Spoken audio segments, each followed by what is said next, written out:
Phlogiston engraving is quite the deep field of study.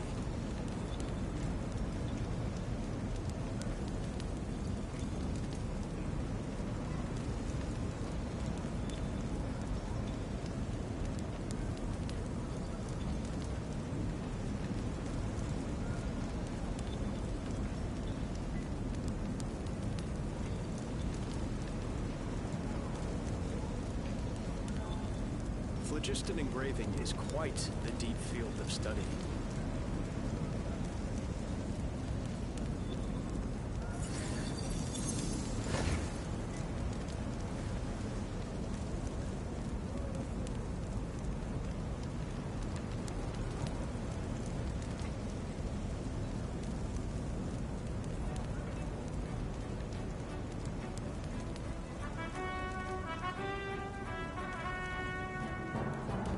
Phlogiston engraving is quite the deep field of study.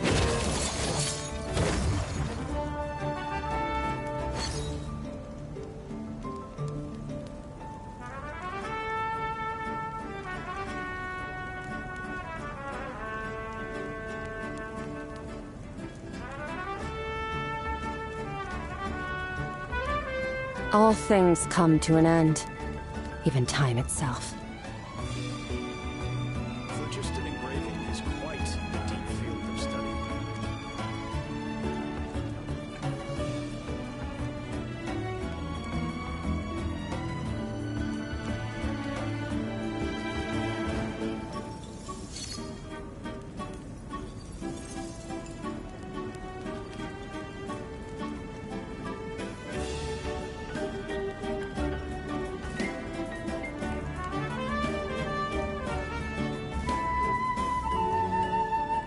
Phlogiston engraving is quite the deep field of study.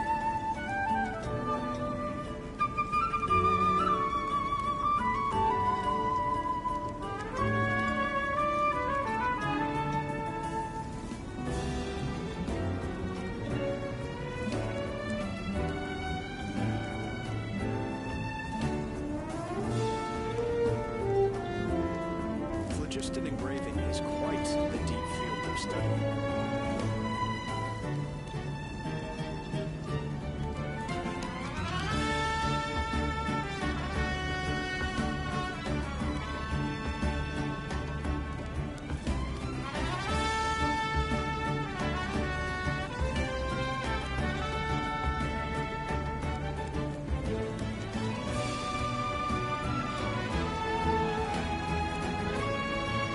Phlogiston engraving is quite the deep field of study.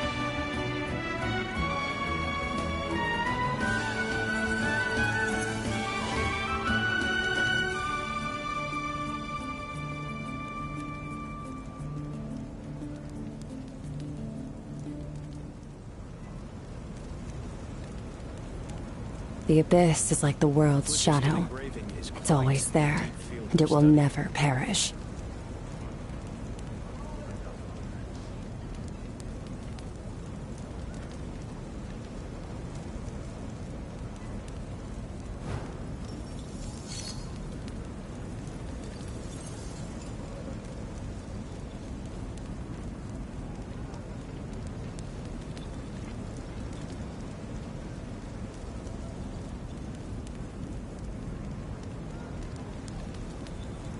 Phlogiston engraving is quite the deep field of study.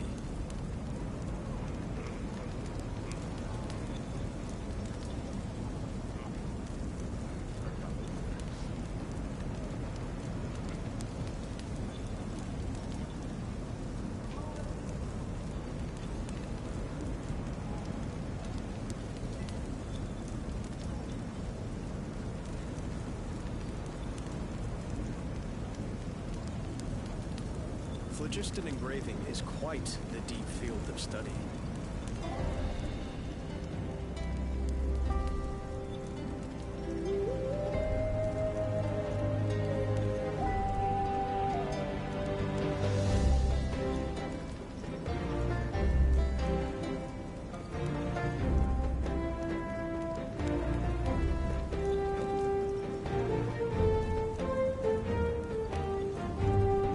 Phlogiston engraving is quite the of study.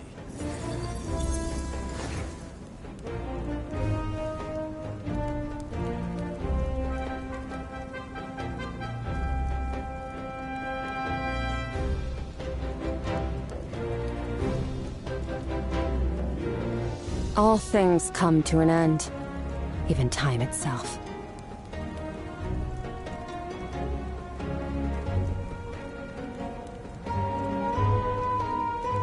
Phlogiston engraving is quite the deep field of study.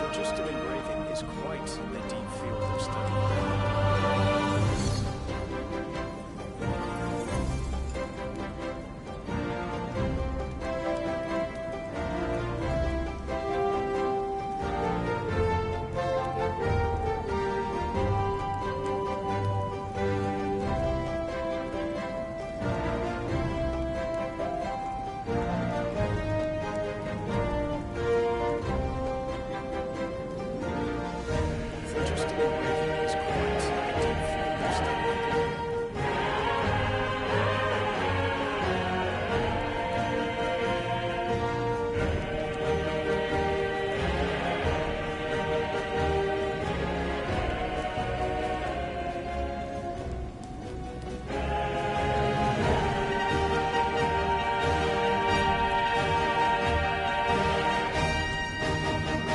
study.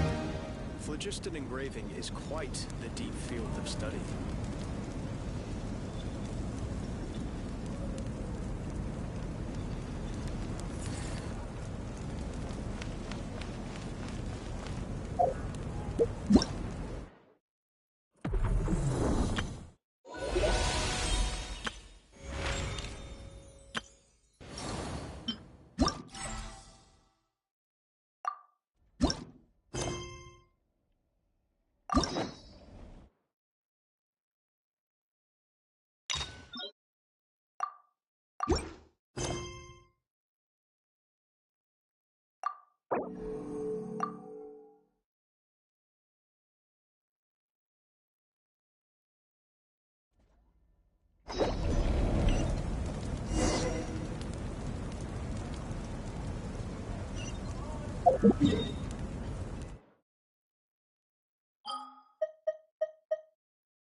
Baiju wasn't in his shop.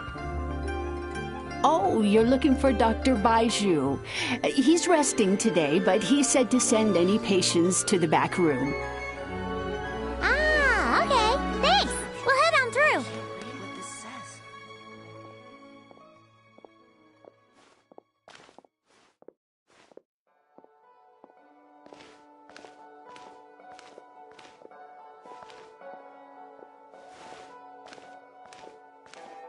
Honey, you won't get better if But I you don't don't want take to. your medicine. It tastes gross.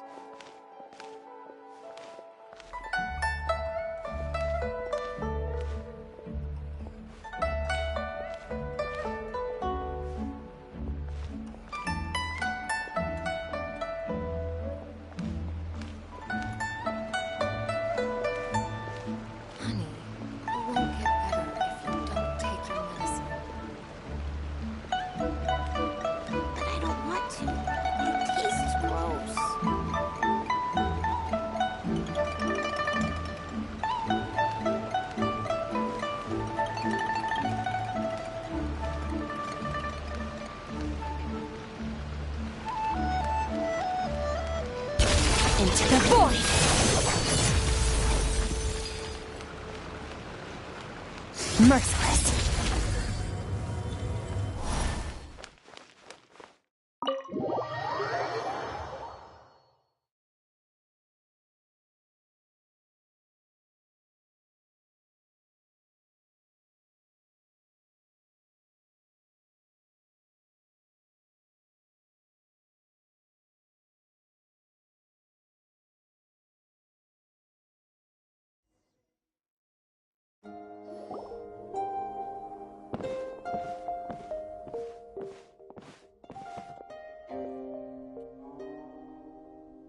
Traveler, Paimon, welcome.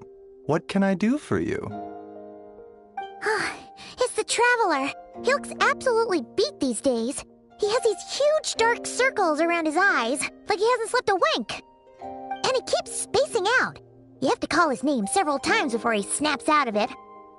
What do you think it is? Is he sick?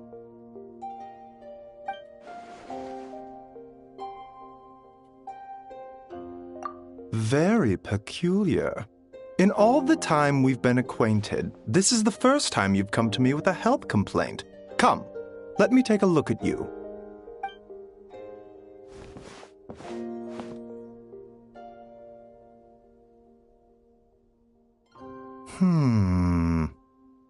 Okay, Paimon does not like that expression, Baiju. It's not serious, is it? Complexion is good, eyes are clear, breathing is steady, pulse is strong. Physically, you appear to be in good condition, Traveler. In theory, your energy level should reflect that. You should be feeling right as rain.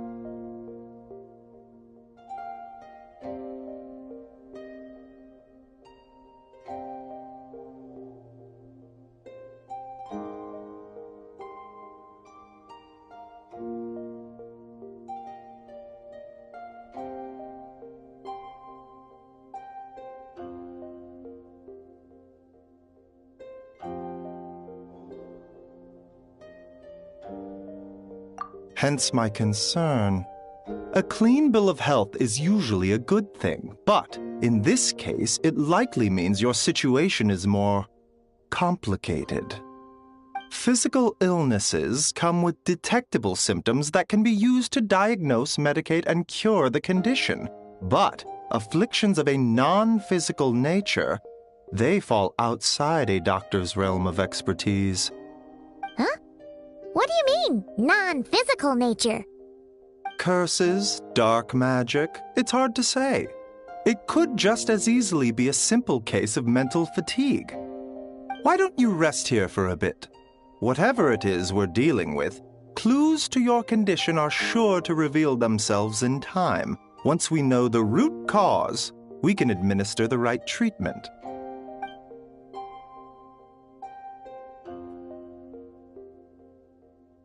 In the meantime, Changsheng and I will review the relevant literature for afflictions that present with mental fatigue.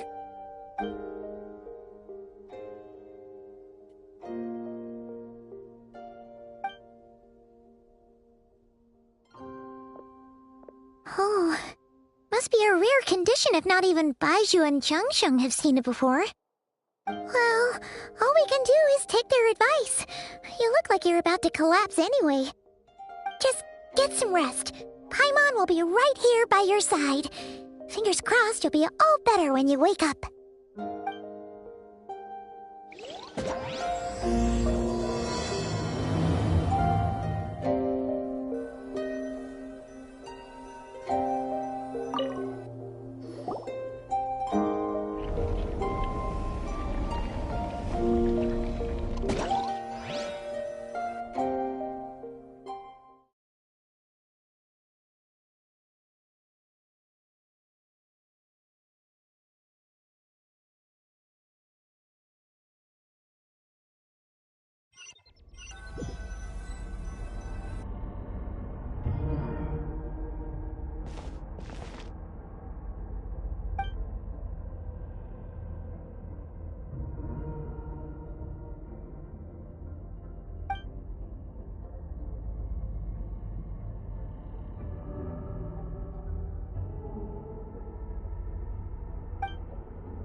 Rise and shine! Time to wake up!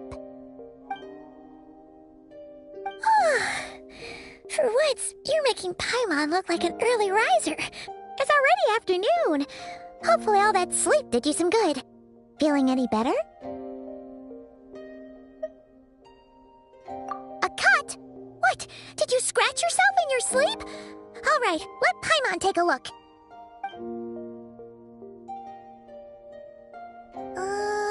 Nope, nothing there. Wait, did you have a nightmare? Okay, don't panic. Paimon heard that dreams tell us what we need by showing us the opposite. So, if you had a nightmare, maybe all you need is something to cheer you up. Come on, Paimon will treat you to something yummy.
You were trapped in a weird place with thick fog everywhere, and then a spike came out of nowhere and stabbed you in the back? Oh. Okay, well, that's a new one. Are you sure it was a dream? 'Cause from the way you describe it, it sounds like you were really there. But then again, you woke up right where you went to bed. And you were definitely in a deep sleep this morning. Then, it's decided. Paimon will stay up and watch over you tonight. If anyone tries to mess with you, Paimon will beat him up. Or, wake you up first and then we can beat him up together.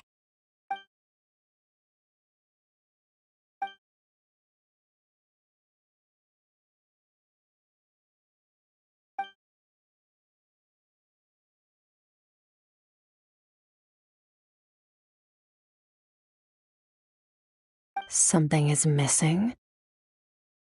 Did you just say something? The flesh remains whole, but the soul is incomplete. Left unresolved, the mind will wither away along with it. Ah! What the? Wait! Paimon remembers you! Your child's master! Skirk? Right! What are you doing here? The last time we saw you was at the Primordial Sea in Fontaine, right? But then we left and never learned where you went after that. Child's been looking everywhere for you, by the way. What brings you to Wanmin Restaurant of all places? You came here looking for us? And were you the one behind that hocus pocus just now? Tell me, what is it that you saw? Tight-lipped, huh? I suppose that's fair. You. I'll take a glass of wine. Hmm? Oh, of course! Coming right up. We make this one in-house. It's not too strong. Enjoy. Chef Mao, I'll take a grilled tigerfish over here. Coming right up. If I knew we'd be this busy, I wouldn't have approved Shenhe's vacation. At the end of the day, what happens to you is of little consequence to me. I'm not here to try and win you over.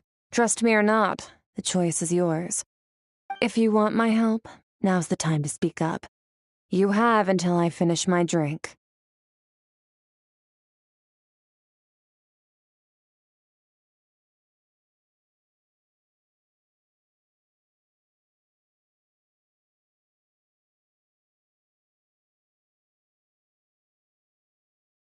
I was investigating an abyssal disturbance in the area and happened to notice you. Part of your soul is damaged, and the wound bears traces of abyssal corrosion. Need I say more? Neither of those things sound good.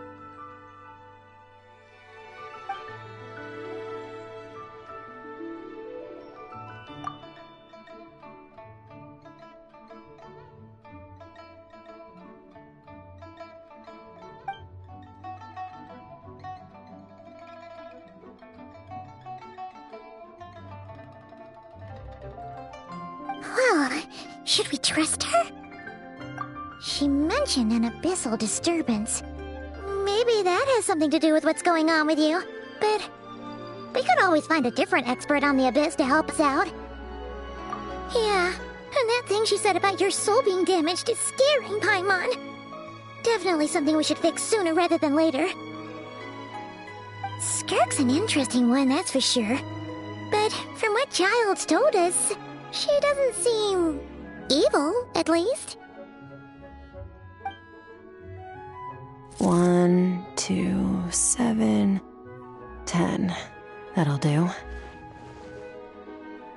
Well, have you made up your mind?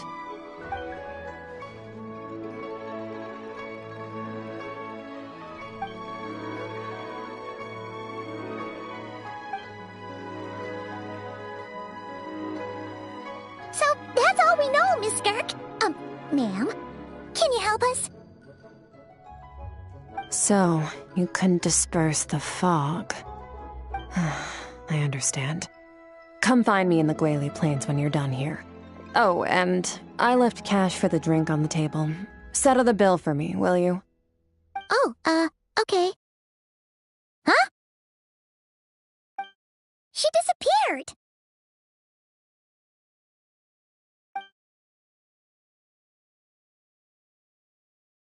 Wait, hold on. You overpaid.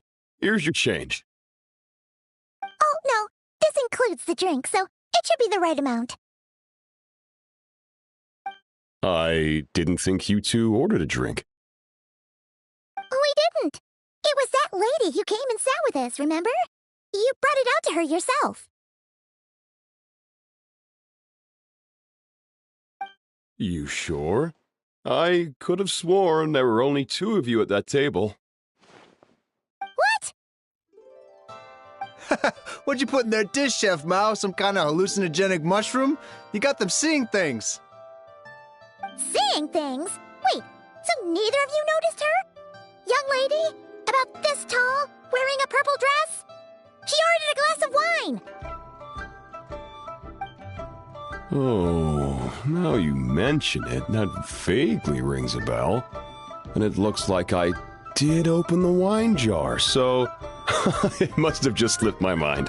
In any case, that settles your bill. Come again soon.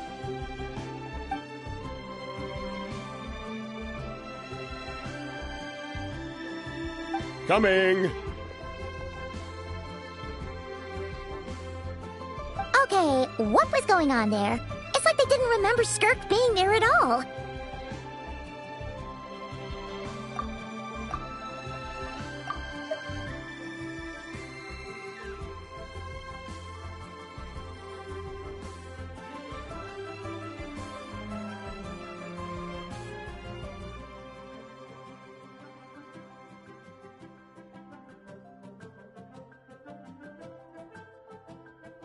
Even Paimon was half convinced we hallucinated the whole thing.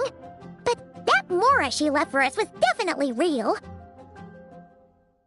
Oh, this whole situation is giving Paimon the creeps. But anyway, she told us to head to the Guili Plains, right? Let's not keep her waiting.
Form first!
Controlled breathing.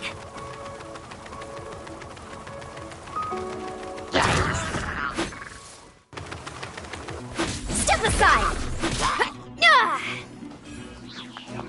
Up and away.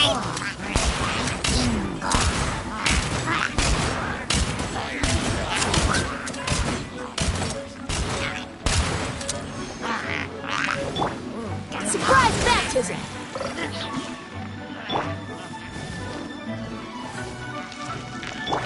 May the Archon protect you! Faster! Stronger! Step aside! Step aside!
stop copying me, please?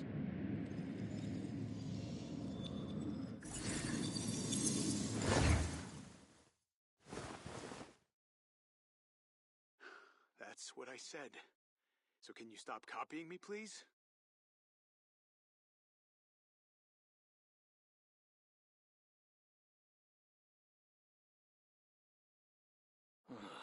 Can you stop copying me, please?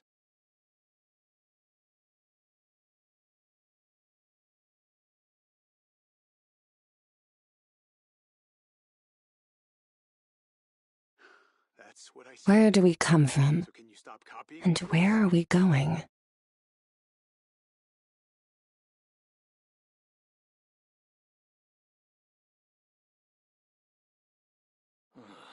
Can you stop copying me, please?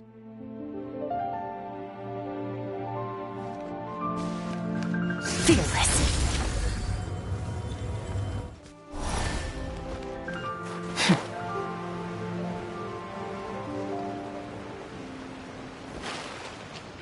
Merciless.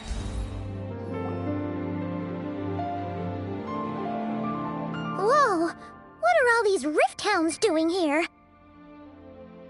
Huh. Looks like they're collecting something. Let's go check it out.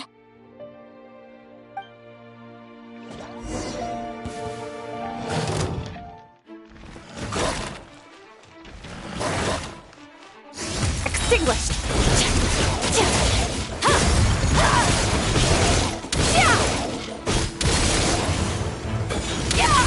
Mine to wield.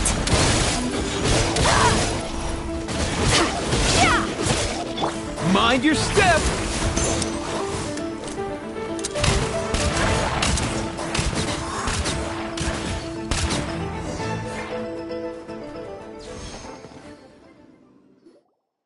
So, this is what they were collecting. It looks kinda like... Yeah. What is going on here? From the moment they are born, all beings with great power have an impact on this world. Even if their body is sundered and their soul extinguished, their influence remains. Gods are the most common example of that. The remnants of gods who fell thousands of years ago remain buried deep within the earth, carrying within them a warped will and a dark curse. Together, these remnants form what you call god remains, and it appears that some of those sealed here were dug up and removed.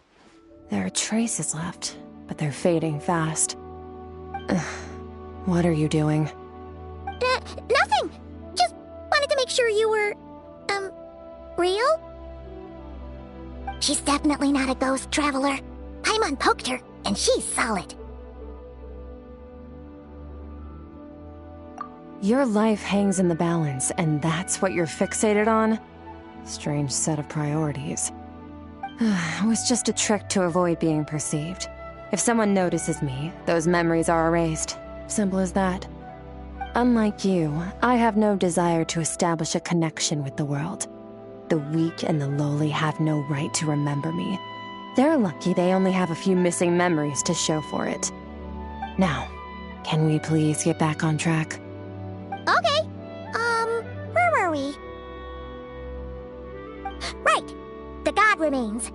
So, basically, there's now less of them here than there used to be, right? Isn't that a good thing?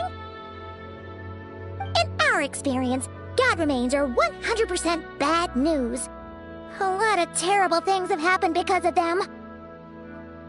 Maybe it's a good thing by human standards, but power doesn't come from nothing, and it doesn't just disappear for no reason. The remains aren't just gone. They were taken. Very clever, traveler. You aren't the only one who had something taken from you. There are victims like you everywhere.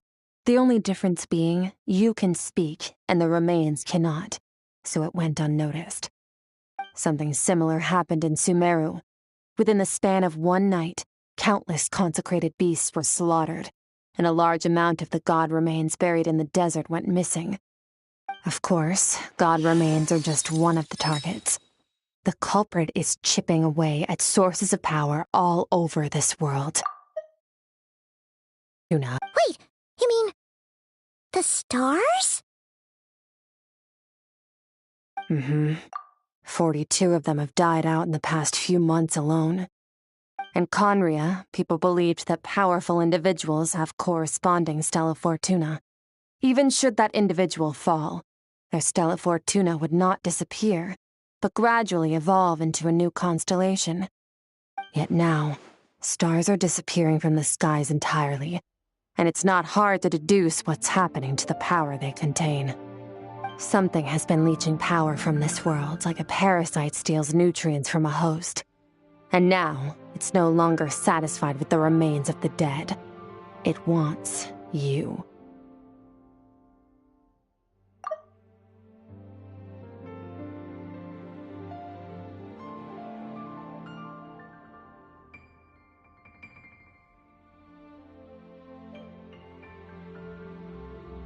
This time, it only took a fragment of your soul.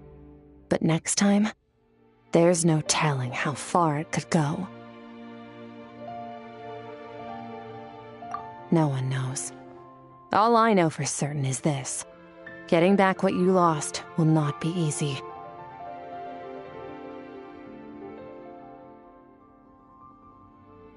Considering how much power this entity has stolen, it must be a god-level being by now at least. But that's not the real concern.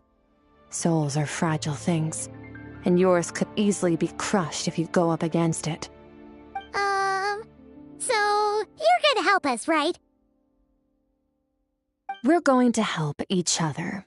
You are my ticket to uncovering this thing's true identity. Well, great! You seem super strong and you know a lot about the Abyss, so Paimon will take it. Don't get all mushy on me. All I'm doing is helping you get back to normal after a sudden crisis. And I should warn you, getting mixed up with me can have unforeseen consequences. We're on very different journeys. You don't want to be in my debt, trust me. You help me uncover the truth behind this entity, and I'll help you recover what you lost. This is a transaction, that's all.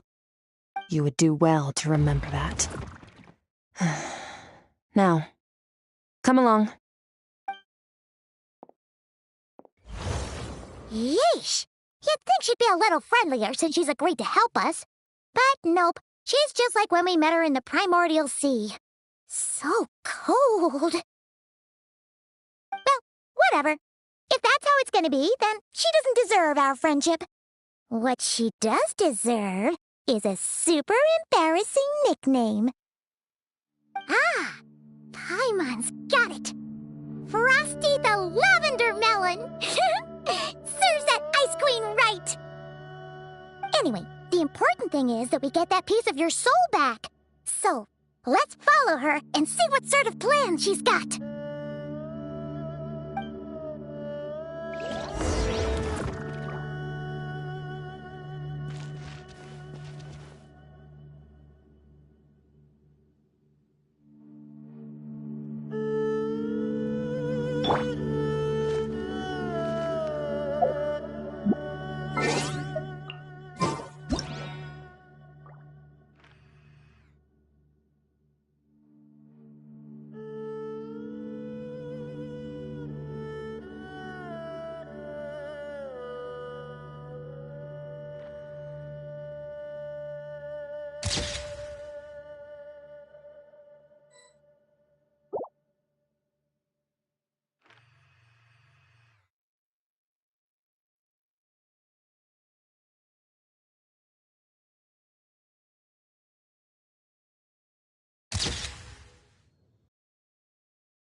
This place is way bigger than Paimon expected. Where are we? This is where I live. I suppose it's the closest thing I have to a home here. It is. I brought you here because time flows differently in this place. I don't know how much Ajax has told you, but when he fell into this space, I mentored him for 3 months. In that time, only 3 days passed in the outside world. Ajax? Oh, right! That's Child's real name! Yeah, Paimon remembers him mentioning something like that. So, a month here is equivalent to 1 day in the outside world? That should mean we're safe from that power-hungry soul snatcher for now, right? Yes, well, I didn't bring you here just to show you around. In the outside world, the Traveler could be attacked at any moment. But coming here has bought us quite a bit of time. Now, we just need to figure out how to investigate that place you saw. The one full of fog. Both your description and the abyssal disturbance I felt point to that space having some connection to the abyss. It could even be a domain similar to this one. The thief who stole that fragment of your soul is hiding there. But the abyss is a chaotic and turbulent place. If we want to pinpoint their location, we need to see what that space looks like without the fog. Abyssal power can grant a special form of sight. Have you ever wielded abyssal power before? Okay. Do you plan to learn? That tracks. All the information you have suggests the abyss is something sinister, and that abyssal power is a wild and dangerous force that always spells disaster. And you're saying that's not true? Depends on your perspective. Floods and hurricanes take countless lives too. But if one day you gain the power to control them, what was once a calamity is now just another tool in your arsenal. I'll respect your opinion, though. Just means we have to turn to the second best option. A little abyss crystal that contains my power. Wear it on your head, and we'll be able to perform dream mirroring when we fall asleep. Dream mirroring? It means experiencing whatever the other person is dreaming. Everything they see, think, and feel. Since you haven't studied the art of using abyssal power, and have no plans to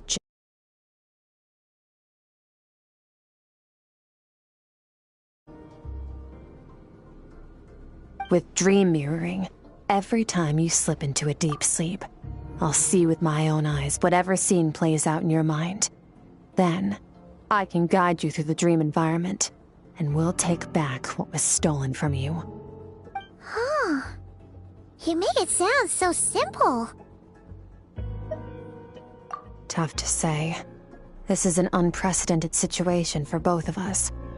Even assuming we do manage to find where this entity is hiding. Like I said, getting your soul fragment back won't be easy. To play it safe, I need to give you some special training first.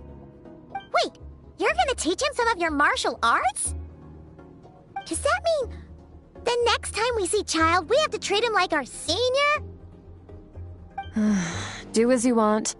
For my part, I don't see you as my disciples. You're already a pretty good fighter. All I'm planning to do is build on your current skills and train you.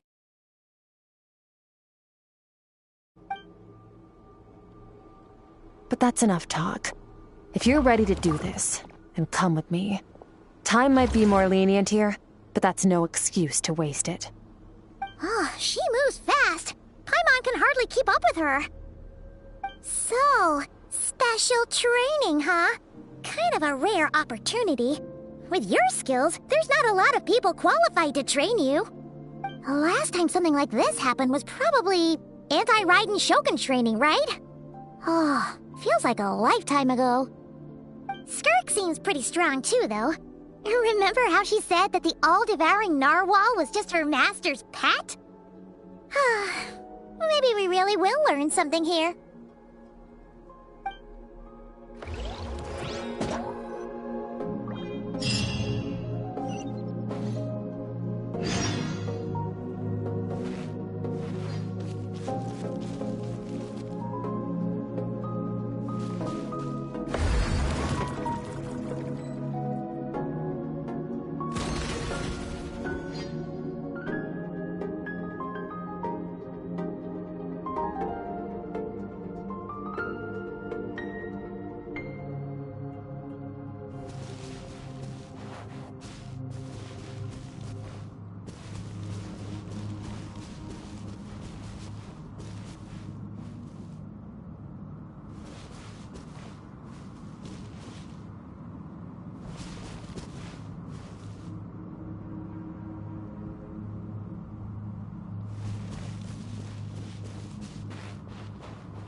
Ready? Bring it on! Your training will be split into 3 stages. Testing your blade work, elemental abilities, and reasoning skills.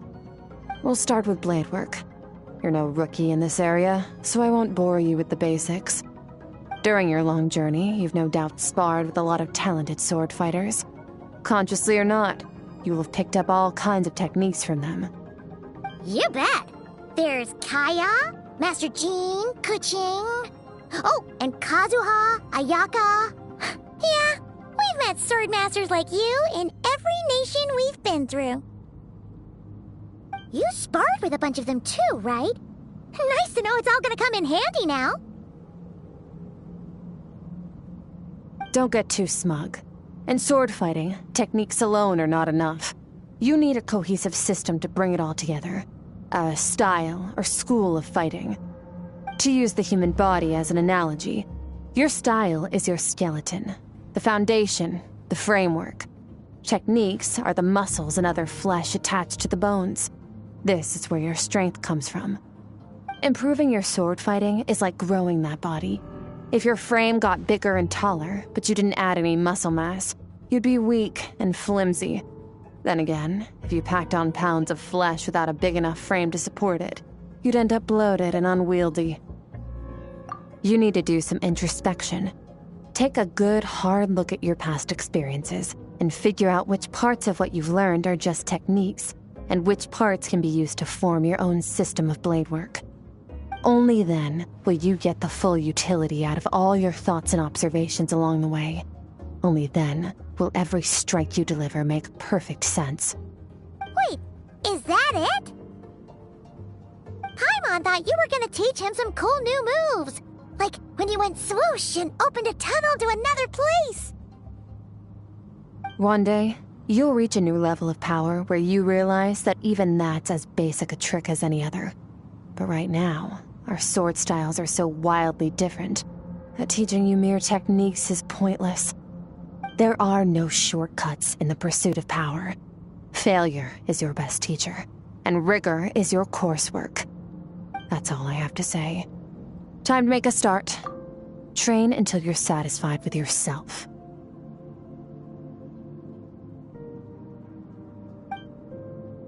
Now focus. Destroy the crystal columns as swiftly as you can.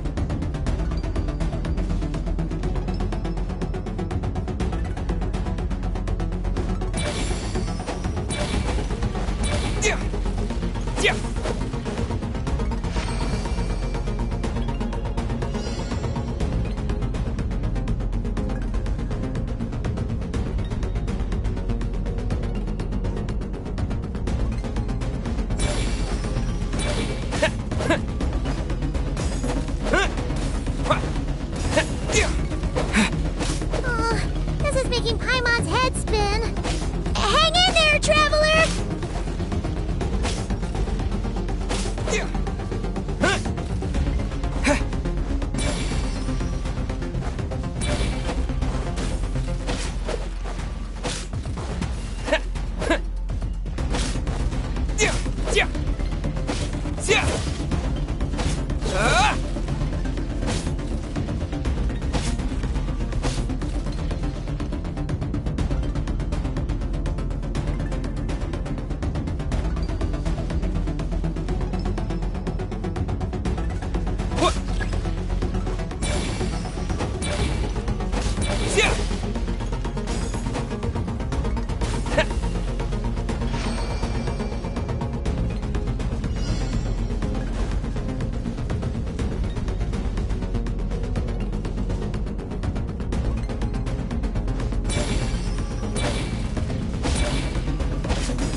Stay calm.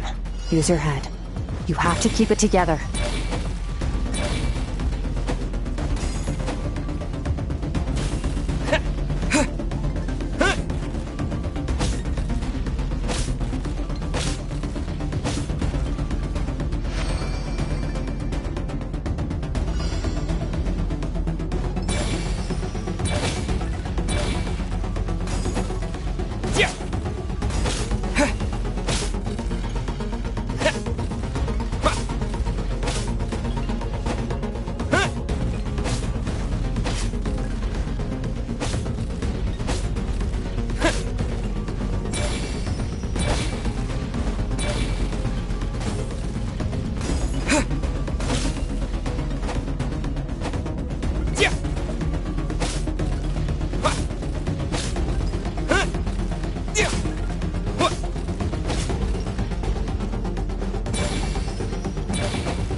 This moment will be frozen in time. Cut to the chase. Consider a moment of true mastery that you've witnessed in another person, and ask yourself, what lies beneath the surface? What's their guiding philosophy? What's their state of mind as they maneuver their weapon? Now take that and practice it right away with speed, skill, and strength, over and over, until your hand is one with your mind. This is the only path to true growth. Step on up! Dance with the waves!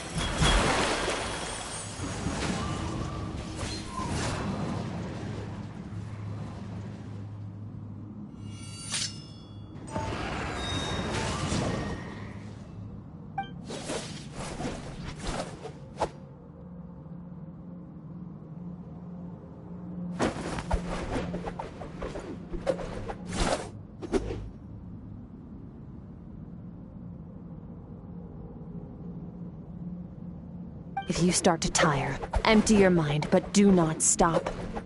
Stay in that frame of mind as you keep up the fight. Get rid of all redundant movements. Imagine your sword is an extension of your own body.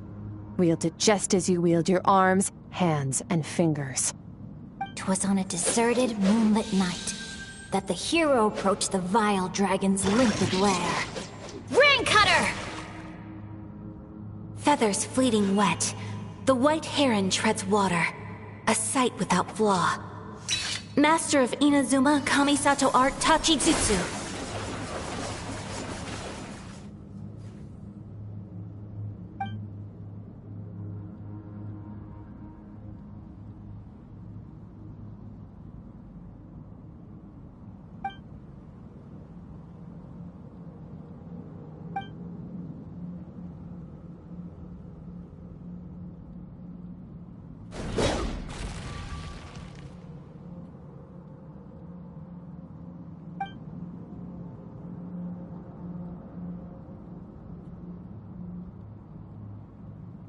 Huh.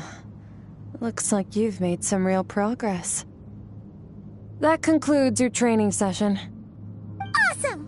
Paimon knew you could do it! How do you feel? As you should be. Time flies when you're training hard. You've actually been going for several days now with no rest. Yeah, meanwhile Paimon's had a whole bunch of naps. But you were so focused, she didn't want to interrupt you. Go get some sleep. I'll be doing the same very soon. Let's hope you see that foggy place in your dream, so I can get this investigation over and done with.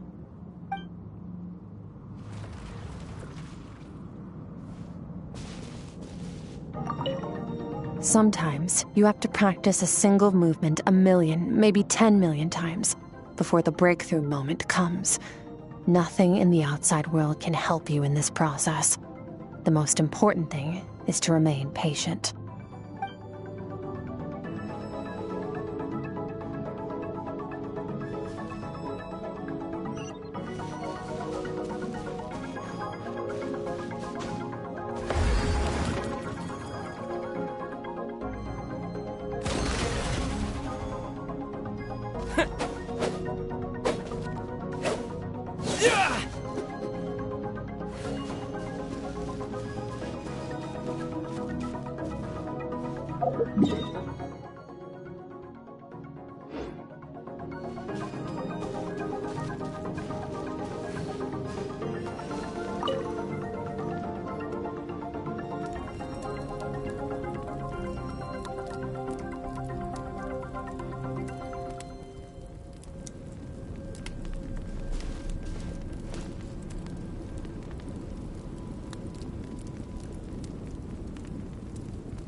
Skirk, why are you skipping classes again? We've talked about this.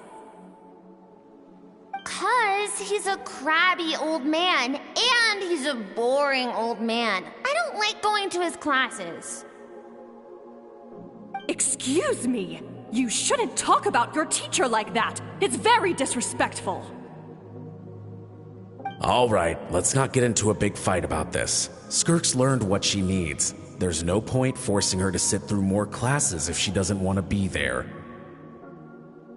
But I'd still love to hear about what you got up to yesterday. Why don't you tell your dad all about it? I went diving, and I saw this huge fish. I never knew they could get that big. It looked kinda dumb, though, with that stupid big fat head. I tried to shake its fin, but it just spat water at me. Oh, and today, I'm gonna go to that prairie up north. There's supposed to be this giant bird there that can spit fire. I bet if I climbed on its back, it could fly me all the way to the stars. Then I suppose your old dad should get one as a pet too. Otherwise, how are you gonna hear me call you for dinner up there in the stars? When it's time to eat, I'll come back on my own, Zilly. Anyway, gotta go. Bye, Mom. Bye, Dad. Wait! Put on a coat at least. You'll catch a cold. I'm talking to you, young lady. You spoil that child, you know. Ever since that merchant ship arrived, she practically lives outside. Always going on about exploring the beyond one day, whatever that means. Ah, let the kid do what makes her happy. Besides, we both know you're all bark and no bite. Come on, our little adventurer's gonna be hungry when she gets back. Let's get started on dinner.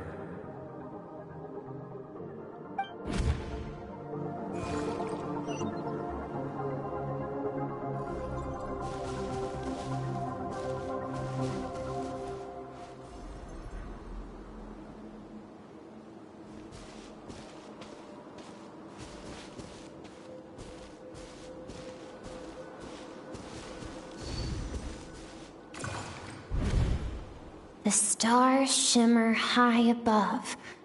But what lies beyond the stars?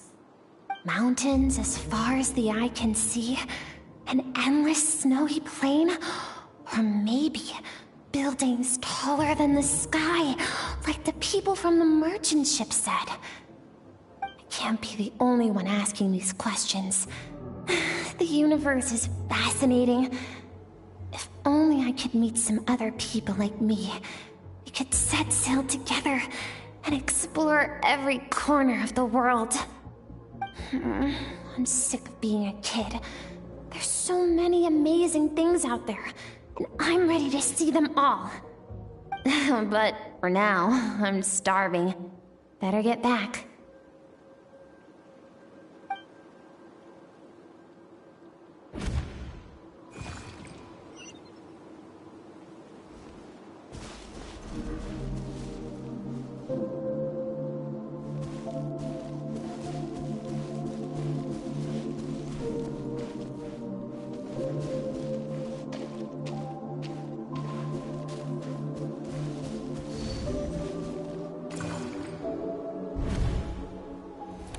Don't let a single one of them get away! No, please, spare Why? the children! Stay back! They're coming! Run! Help!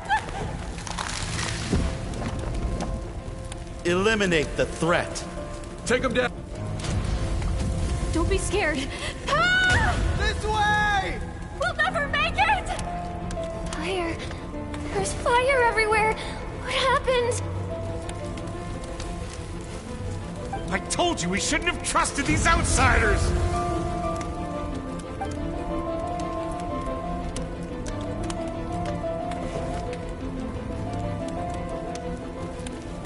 Why are you doing this? What did we do to deserve this? We welcomed you with our finest food and drink, showed you the best our home has to offer, gifted you cloth dyed by our own hands. And this is how you treat us? Run! Save yourselves! Captain, Zone 3 is clear and we have Zone 2 surrounded. Begin extermination. Remember the orders from upper command. No one is to be left alive. Rest assured, sir. We have enough munitions to annihilate these savages and burn their entire civilization to the ground. Good. The only ones who put up a real fight are that man and his wife, correct? What's their status? We shot the man in the ankles and the wife broke her wrist attempting to fight back. They won't be doing much more fighting. They're holed up in their home for now, but they won't last long. To prevent them from making some kind of last stand, we're planning to clear out the other zones first so we can send a bigger squadron to surround them. Well, well. Turns out some of these beasts do know how to use their claws. Now the threat these savages pose will be undeniable. Let them cling to what's left of their lives for a little longer. Once the other zones are cleared, I'll cut off their heads myself.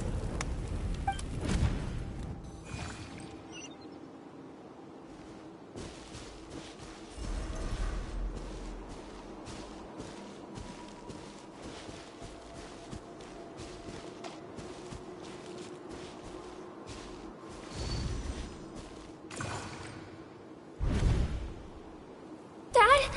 Mom? Skirk! You're alright! Thank heavens! I'm so happy to see you, sweet girl. But you need to go. It isn't safe here. They'll be back any second. What happened? You're bleeding a lot. Dad? Mom?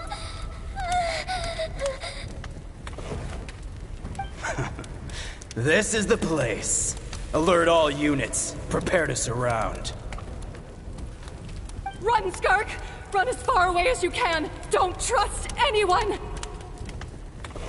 Your dad and I, we're not afraid to stare death in the face, but we need you to survive. My clever girl, so curious. You're already so brave. I know you're going to grow up to be such a positive light in this world. Whenever you miss us, just play this song. Remember, life is a gift. Don't let darkness claim it. Break down the door! Look what we have here. A savage that can pluck a tune. Well, the show's over.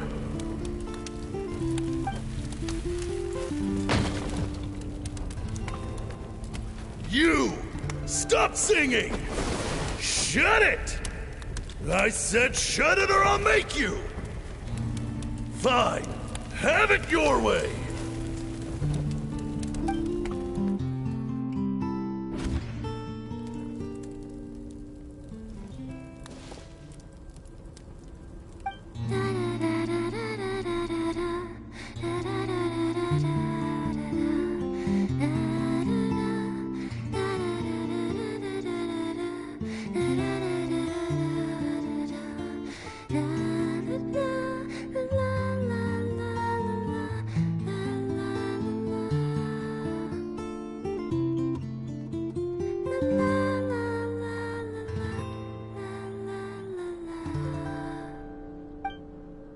Oh, you're awake? I found a few clues while you were asleep, but it's only a start. Now, time for the second stage of your training. This time, the focus is elemental energy. Come find me when you're ready to begin.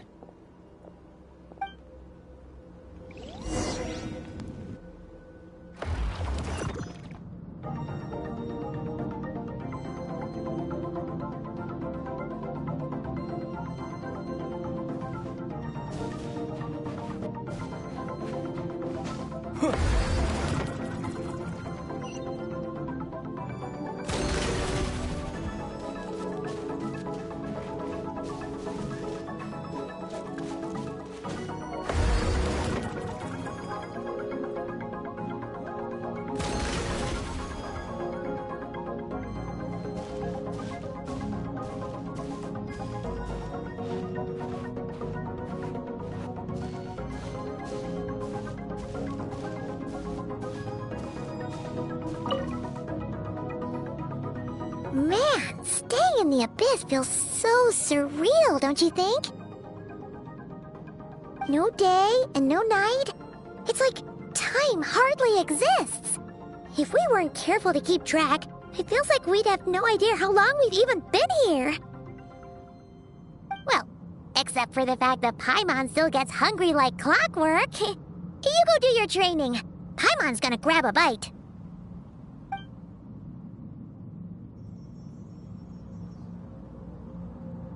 The way I see it, the pursuit of power is divided into 3 stages. The first is mastering the use of standard weapons. Next is learning how to harness natural energy.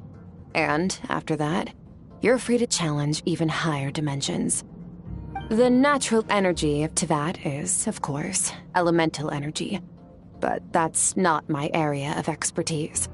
I draw from a different source of power. Abyssal power, yes. Also known as the power of the Void Realm.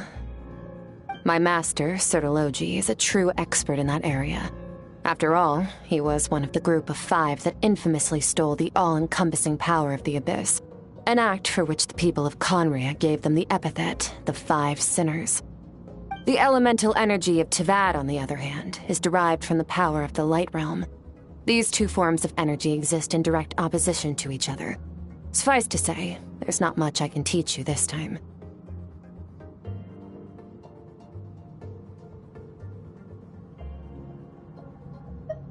A keen observation, traveler. Call it respecting local norms. The Abyss stands in direct conflict with the will of this world. So, to make my life easier, I disguise my power to make it appear cryo-like in nature. It's a technique I learned from some Conrian ruins, known as the 7 Shifting Serpent. If you ever change your mind about delving into abyssal power, I can teach it to you.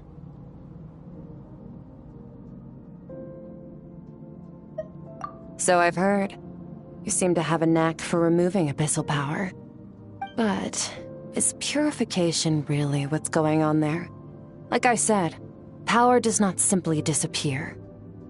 Just thinking out loud. Let's focus on your elemental training. That's what's gonna help us if the situation gets tricky. True growth comes from adversity, but only if you make the choice to pick yourself up again every time you fall.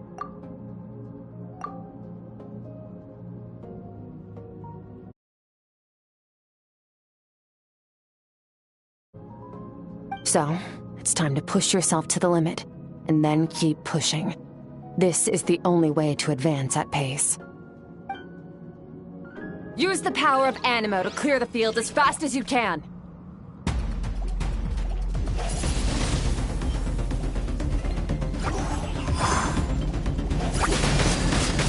Windblade!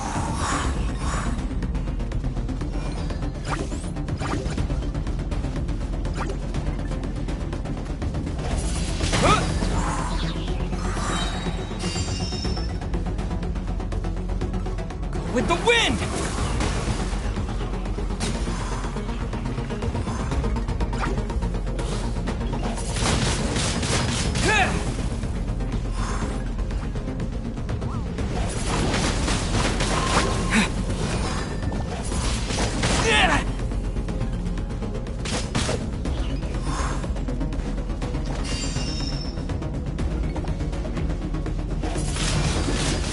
Windblade!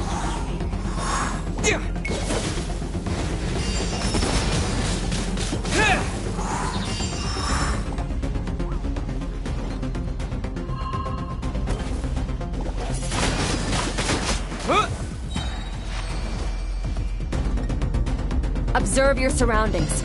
Look for things you can use to tilt the scales of success in your favor.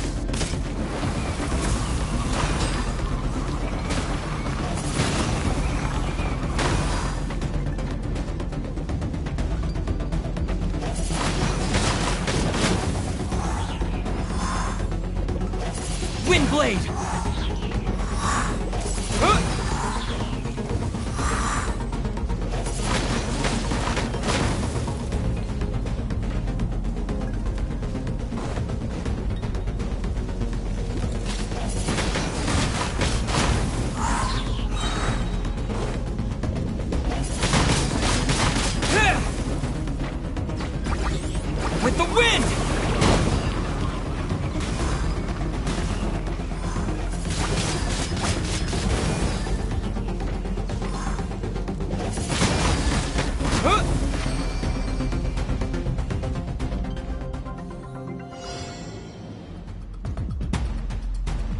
Use the power of Hydro to destroy the spikes.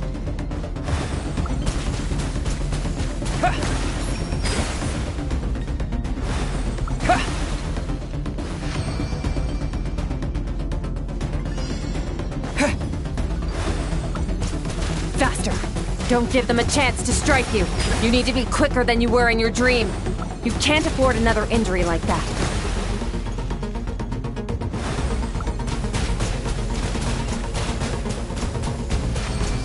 Go!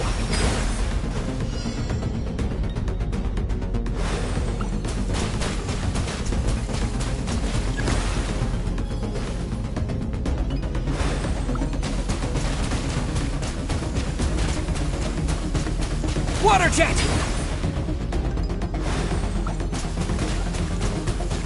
Water jet!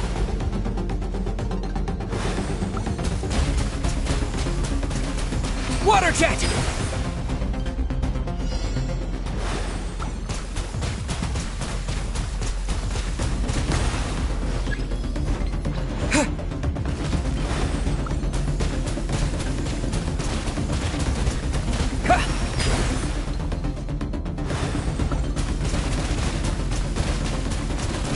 Water jet!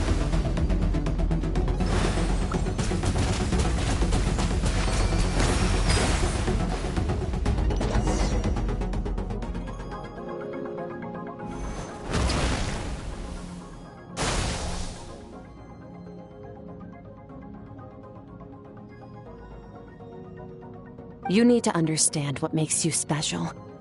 The ability to wield elemental energy without a vision and switch between the elements at will. It means your aspirations need no approval from the gods. Your power is not bound by the rules of this world. So be bold. Do not be afraid to chart your own path.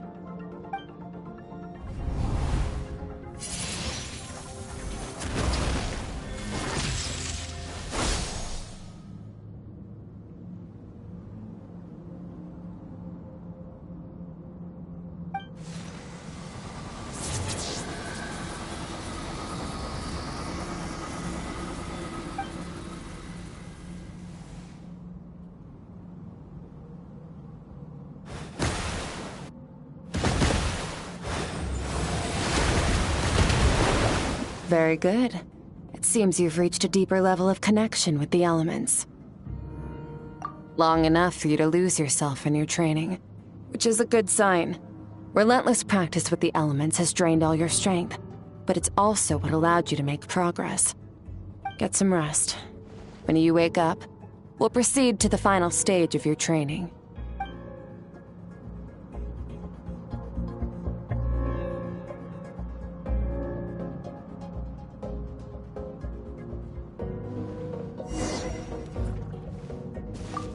If you wish to master the elements at a fundamental level, you must see the entire natural world.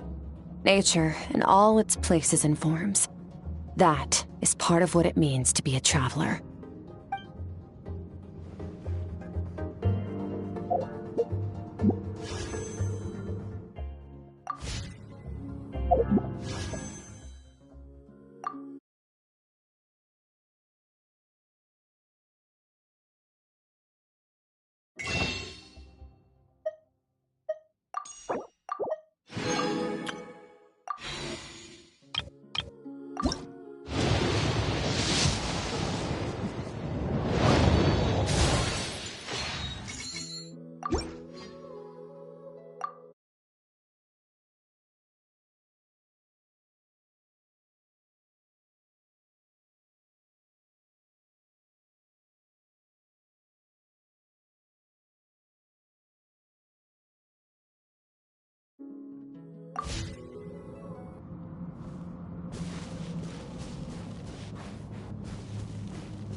What is the secret to power?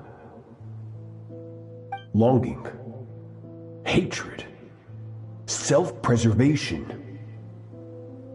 No, it is fear.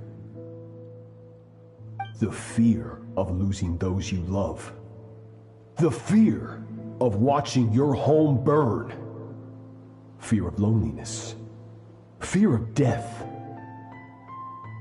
Fear is the source of evolution. It forces humanity to adapt to their environment and overcome hardship. It is in the process of prevailing over our fears that we surpassed first ourselves and then the rest of the world.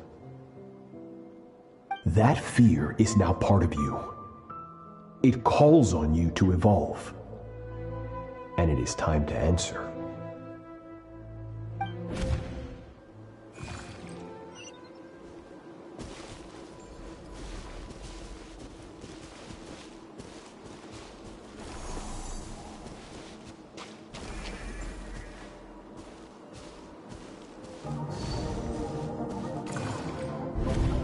Any minute spent missing home is a minute wasted. Practice your sword work instead.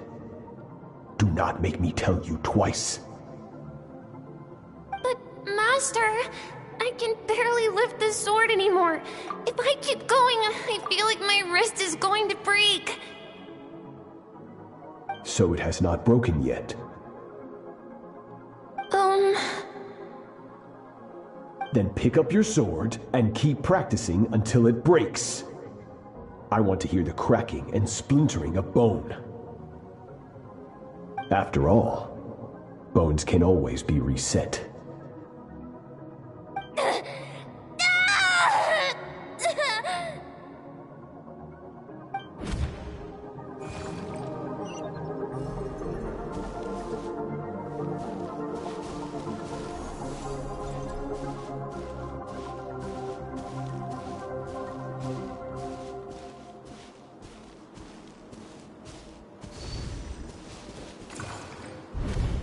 Good, Skirk. Once again, you survived. How do you feel? Cold and pain. These are signs that you are adapting to the abyss. Each time the flesh is torn and the spirit crushed, each time you claw back from the brink of death, you become stronger. I now understand why these people sought to destroy your homeland. Your potential goes beyond even what I could have anticipated.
but you still have much to learn in your pursuit of strength. Your mind is rife with distractions. You must learn to shut out all the pointless emotion, crush the self that makes you weak, and become master over your physical form.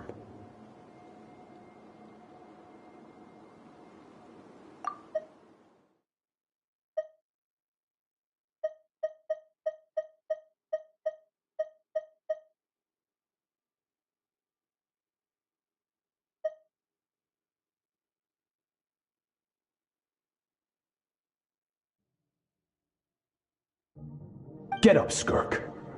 Wipe the blood off your face. Cut away the rotten parts of your flesh. And mend what is broken. Then take up your sword.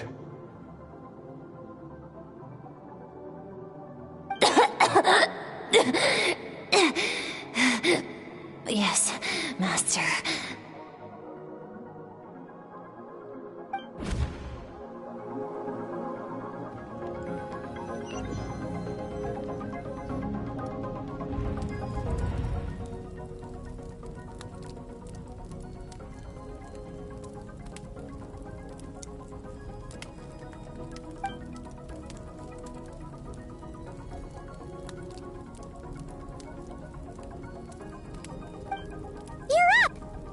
You got some good rest.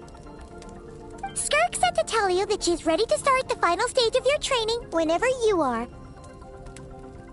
So, want to head over now? Or did you want to wait a little?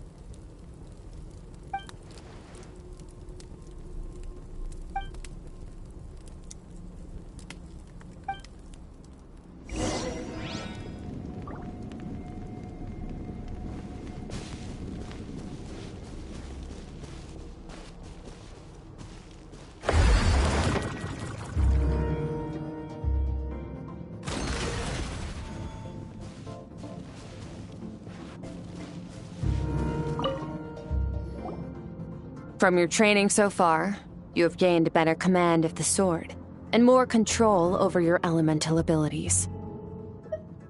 That's only part of it. Experience is the real teacher. Your journey, the friends you have made, the dangers you have faced. These have taught you more than I ever could. Now, it's time to focus on how you react under pressure.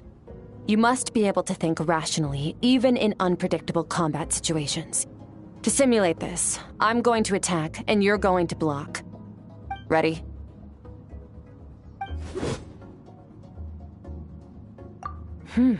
Not bad. That defensive stance looks near unbreakable. Just like your sister. Oh, that reminds me. You still don't know what happened to her, do you?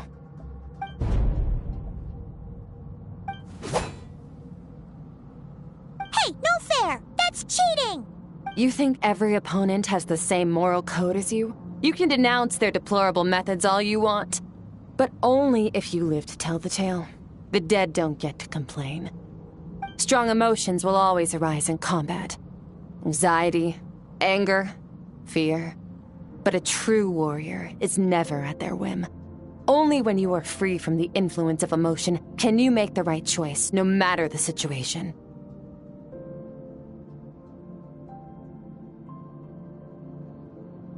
How amusing. Almost sounds like you think you know me. But you don't. You can choose your own path. We are not the same. Let's begin. Try to use reason over emotion. Make the most rational and advantageous decision in any given moment. This is your final training session. Look alive. Same drill as before, but this time I'm going to interfere. Hold your focus.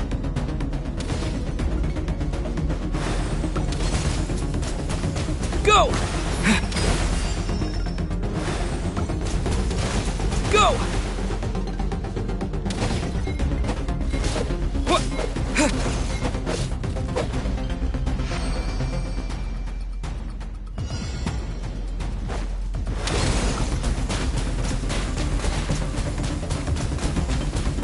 Go! Ha!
Not bad.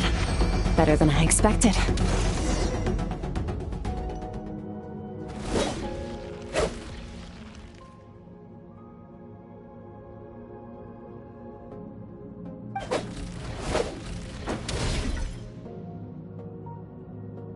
You're getting the hang of it.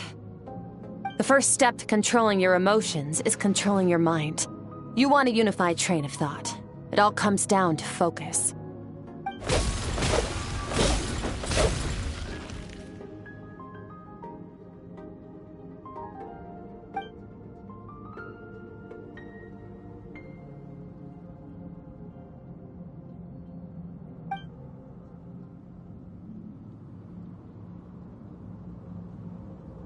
Your mind is rife with distractions. From now on, I shall show no mercy in your training. You must learn to shut out all the pointless emotion, crush the self that makes you weak, and become master over your physical form.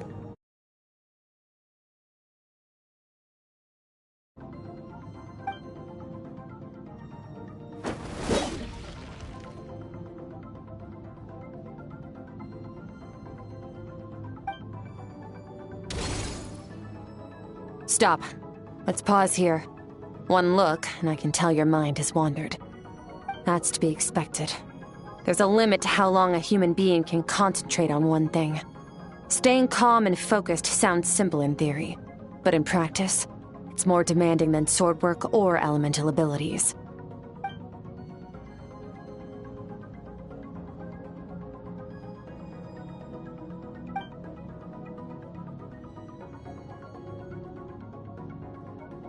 Get some rest.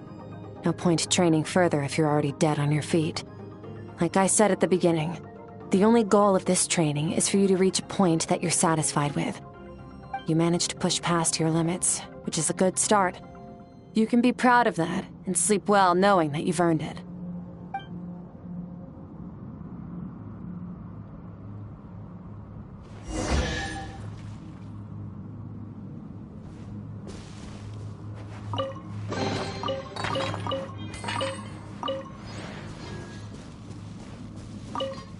Warriors will train day and night to perfect their skills. But when the battle comes, their fate may be decided in a matter of minutes.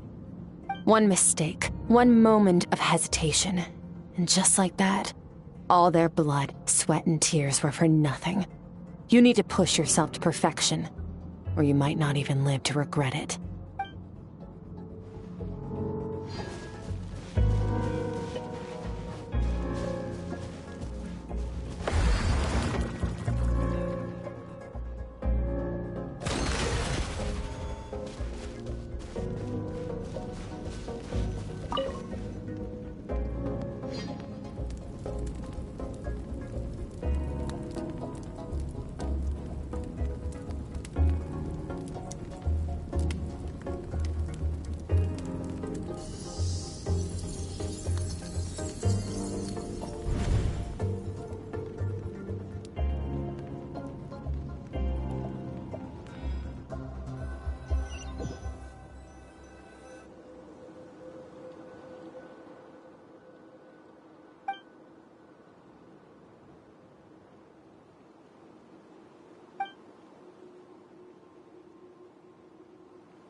Skirk is amazing.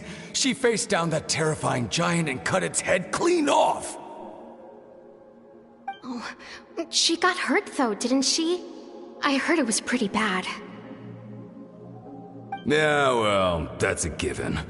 But the moment she was on the mend, she got right back to practicing her sword work. I heard Master suffered a grave injury once too. Lost an arm and a leg and still came back stronger than ever. Skirk's becoming more like him by the day. Incredible! I wonder if I'll ever reach their level. They're always so resolute, so unshakable.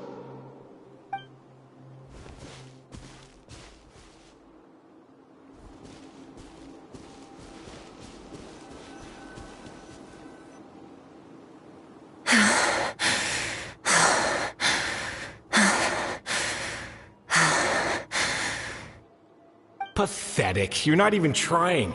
You're so much weaker than you think. Skirk, have you become a positive light in this world?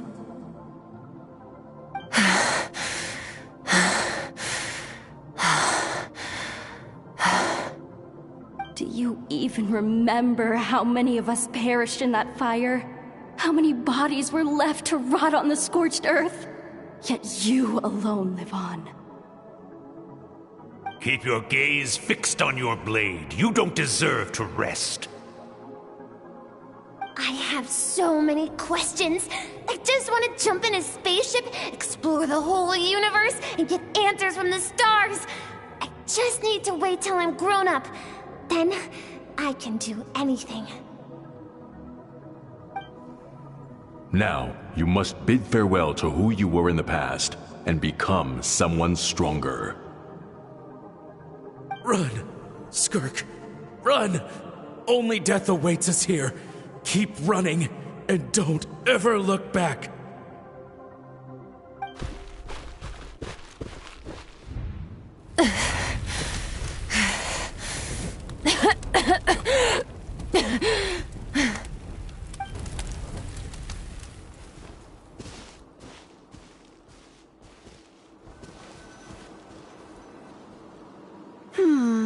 Let's see here.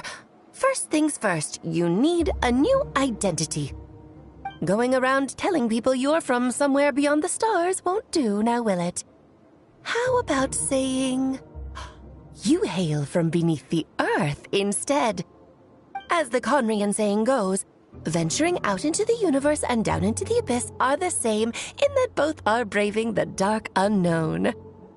Well, I'm a visitor on this planet, so I'll follow the rules. Ah, splendid. That saves me quite a bit of trouble. Let me offer you a piece of advice in return, although it might not be what you want to hear. I know the pursuit of strength is important to you, but taking a moment for yourself every once in a while is never a bad idea. Ignore her existence for too long, and there will come a day when you can no longer hear her voice.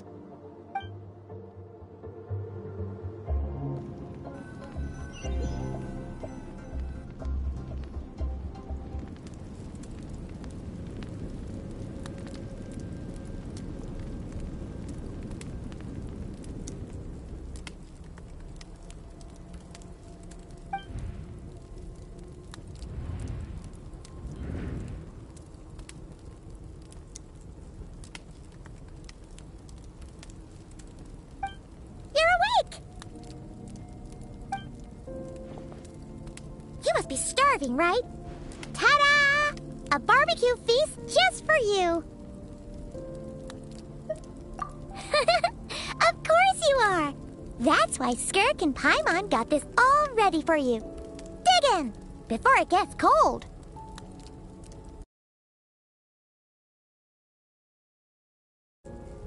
Ah, well, if you're around someone long enough, it's bound to happen. Plus, Skirk can cook. So, Paimon decided she can forget the whole Ice Queen thing. Paimon's not one to hold a grudge. Here's an idea. Let's save the chit-chat until after the meal.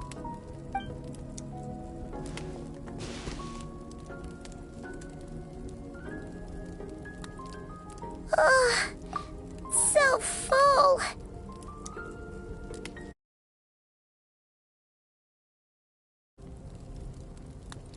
Okay. It's Paimon's turn to sleep now. Wake her up when it's time to go.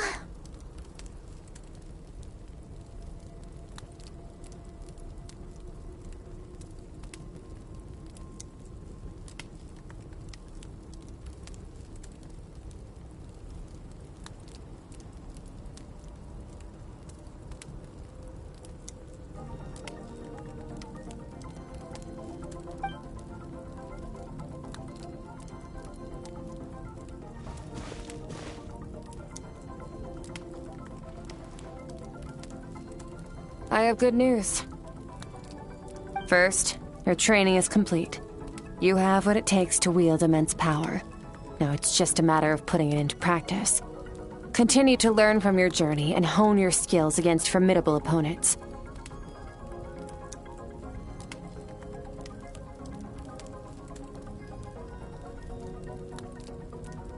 Second, I've located the culprit we've been searching for.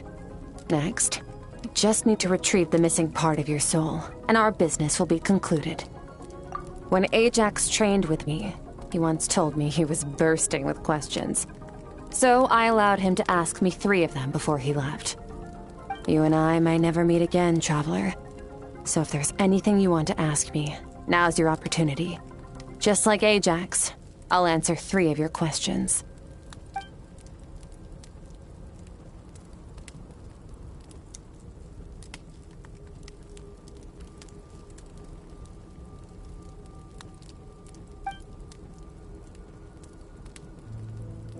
Okay, not the angle I was expecting.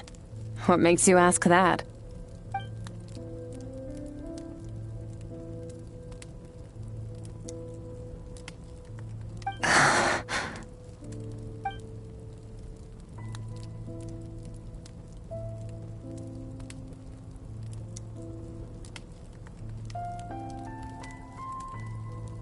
I knew that was a possible side effect. Closed off my mind to you for that exact reason.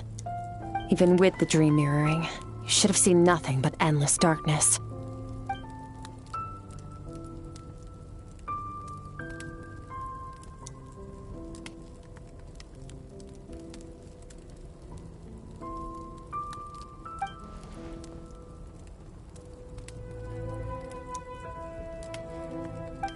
Whatever.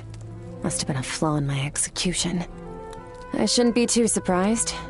Due to some recent circumstances, my self-control has been lacking as of late. Since you've seen what you've seen, there's no reason to hide the truth.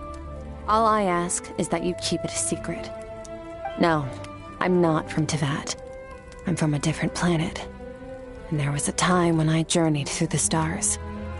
A lot like you in some ways. No. We're different in that respect. You're influencing the fate of this world. But me, I'm just passing through. Several hundred years ago, my master, Sertologi, opened the border between worlds and sent me here. But this is not my home. And one day, I'll return to the vast unknown of space. So, there you have it. On to your second question.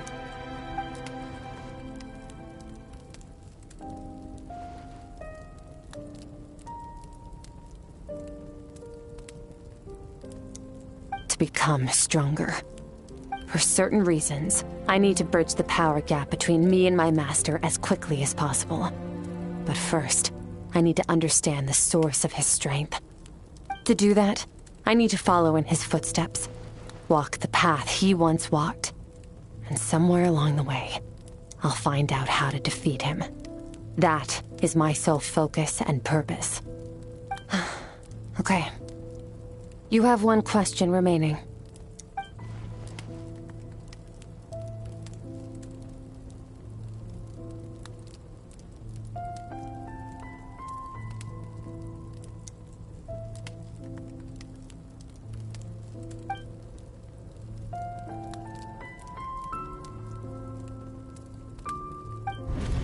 You make it sound so easy. Ever since the incident I experienced there, I've never stopped searching for Master Skirk and that unknown abyss. But it's been years now, and I've still found nothing.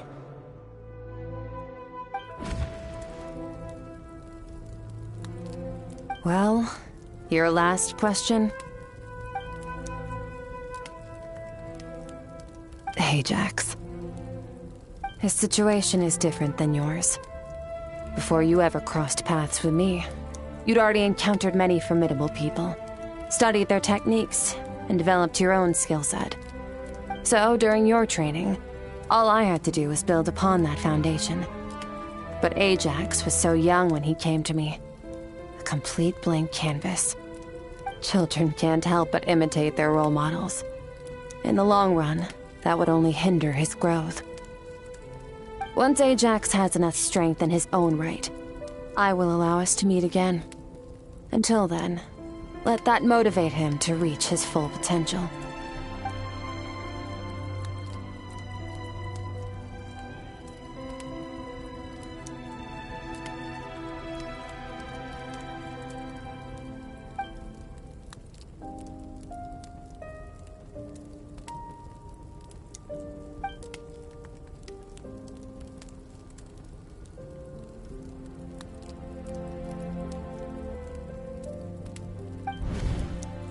Unlike you, I have no desire to establish a connection with the world. The weak and the lowly have no right to remember me. They're lucky they only have a few missing memories to show for it.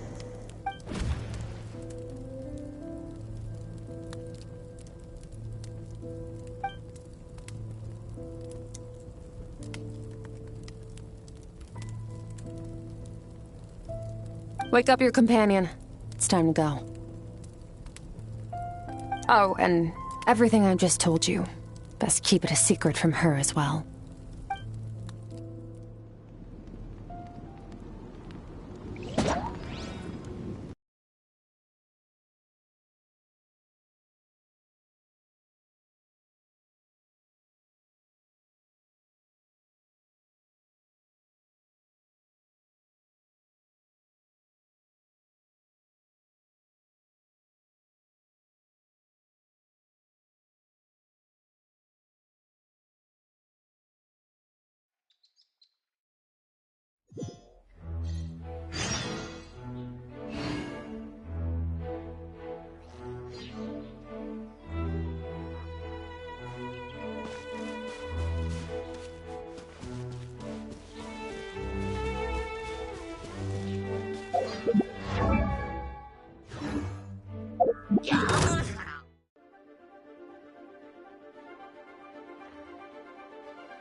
Controlled breathing.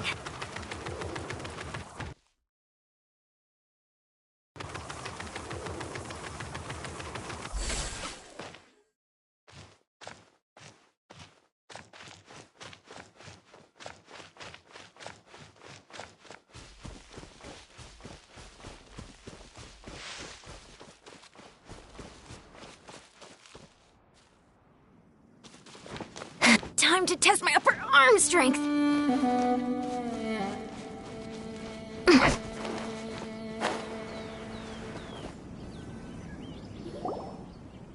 Wait, this is near the chasm, right?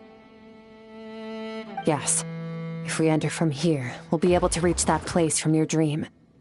You have some experience with abyssal domains by now, but still, this is someone else. Don't worry, Paimon's an expert at hiding behind other people for safety. Oh, but, that means you need to stay safe, traveler. All right. Remember your training. Time to put it to use.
star goes out!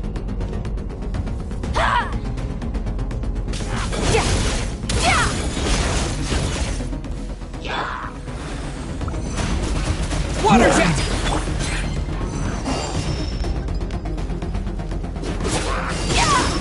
Fearless. Into the void!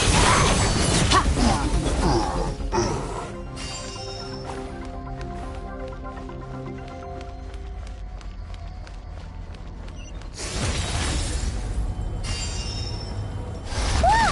Look at all these spikes! Careful! Don't get hit! You know what? Paimon's just gonna float behind you. Come on, you got this.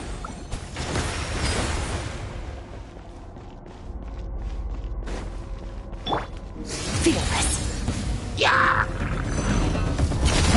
Another star goes out! Hey, what are you two doing here?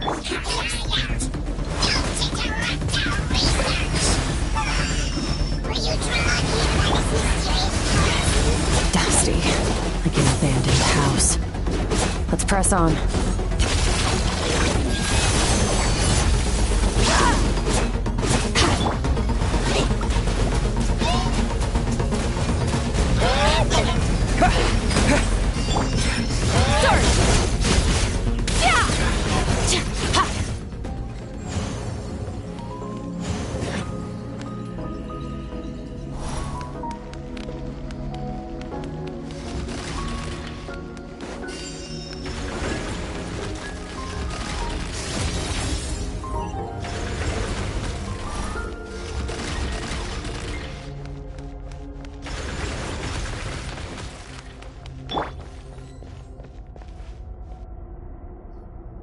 Oh, looks like this is a dead end.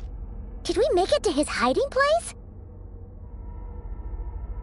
Ugh, this fog is making it impossible to see anything! This should be the place where you were attacked, Traveler. The missing part of your soul should be nearby. Can you sense where it is?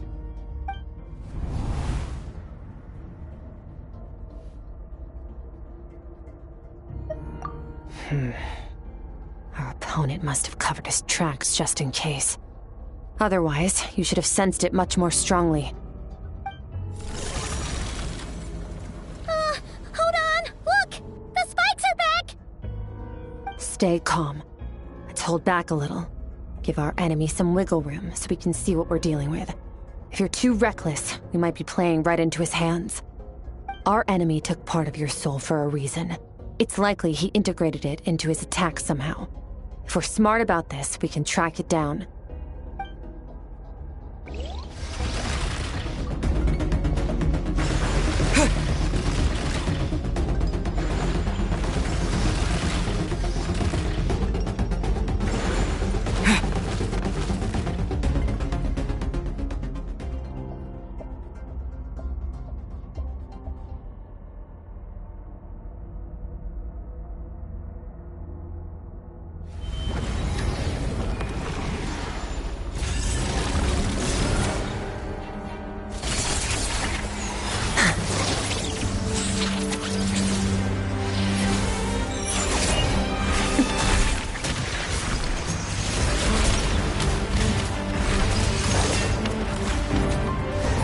From the start, the attacks have been focused on me. Trying to break through my defenses? I see.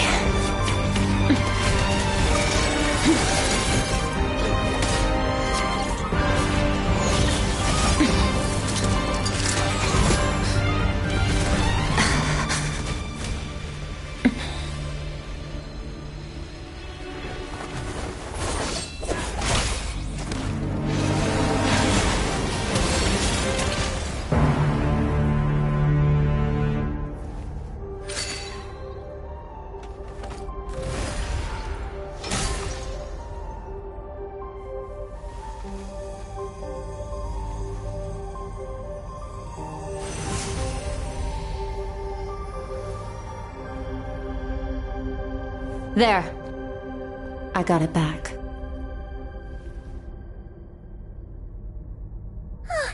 Traveler! Skirk! What happened? It looked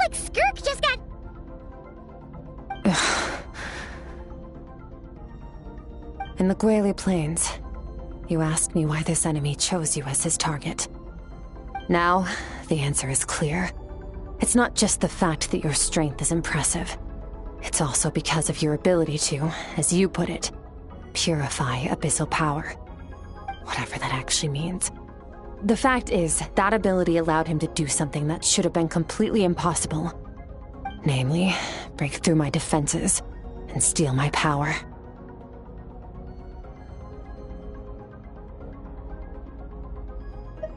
No, he couldn't have known I'd come to his domain.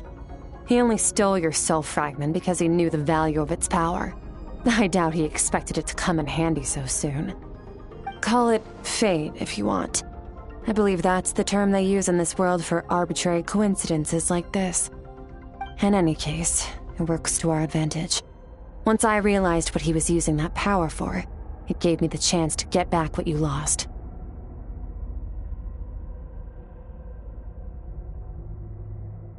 I'll cope. Well, done gorging? Good. Time to answer some questions.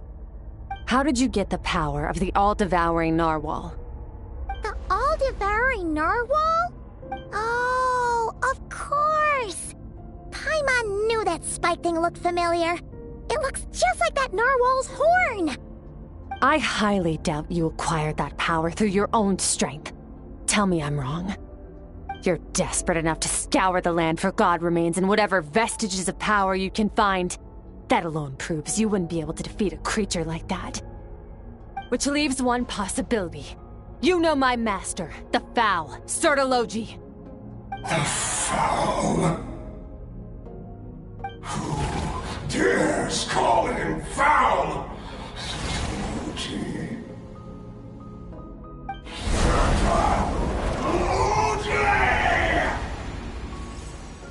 What's wrong? Bit off more power than you can chew? You're struggling to hold a basic conversation. Just a little longer. I'm still...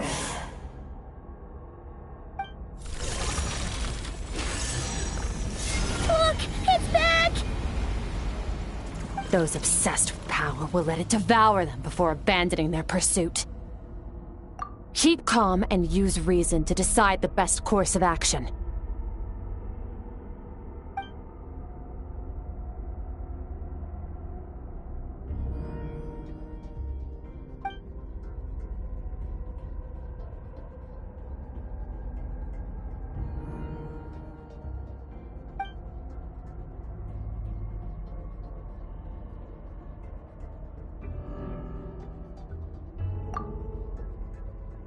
Wise decision. Final victory doesn't always come after a single battle. You've got your soul fragment back, so we both got what we came for. Let the enemy draw breath while he can. It won't be for long. Get us out of here, Traveler. You'll need to lead the way this time.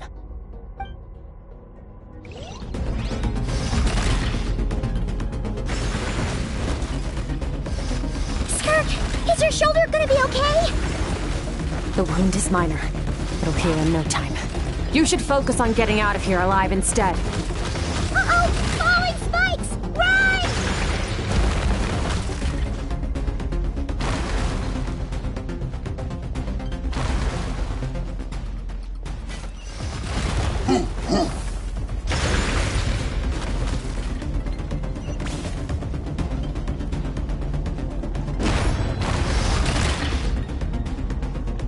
Watch out! Looks like this place is about to collapse!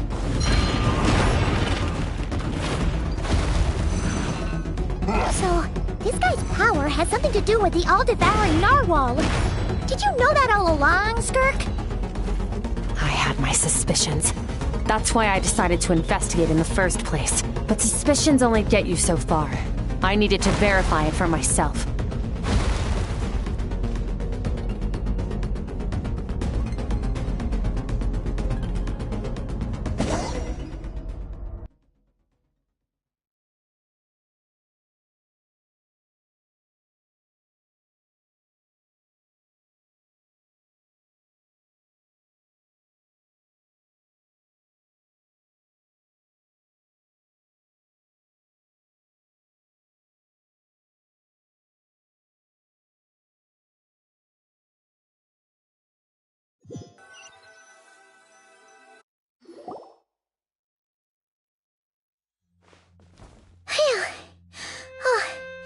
We should be safe here, right?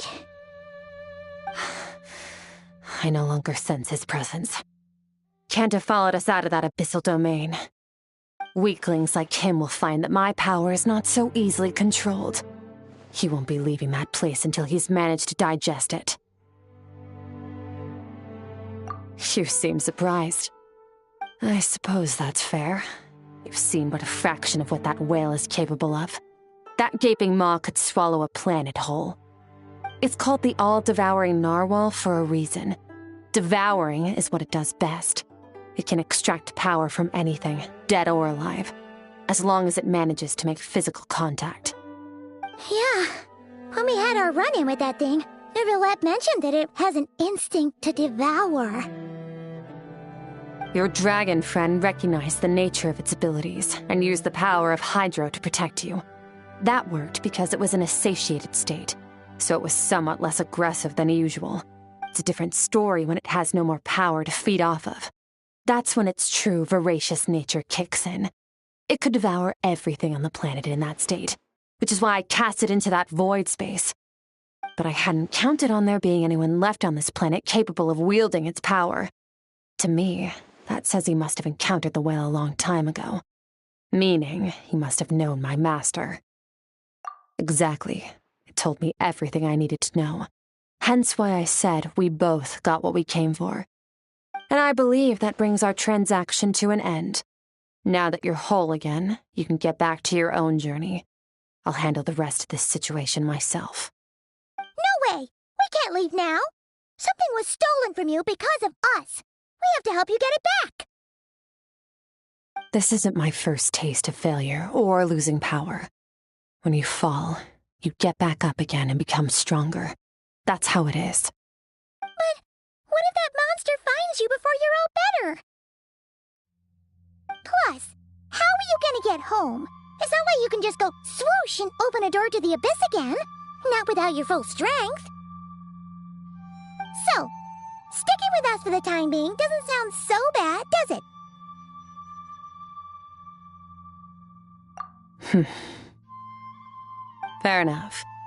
Then take this. What is it? A bag of Mora. Nothing in this world is free. I know that much. I'll leave the planning to you. Hurry up and decide where to go. We shouldn't linger. We should take Skirk somewhere she can rest. But where? He'll know something about Master. I'm sure of it. Next time, I need to be ready. Oh, this. It's a star crystal suit. Abyssal energy is scarce in Tevat. Wearing this helps me access it more freely. It stores concentrated abyssal energy that I can draw from on the go. When the energy runs out, it reverts back to its original form. Fine. It was just a scratch. It'll take time to recover my strength, of course. But adapting to situations like this is nothing new for me. Found somewhere to rest. Well, lead the way then. Paimon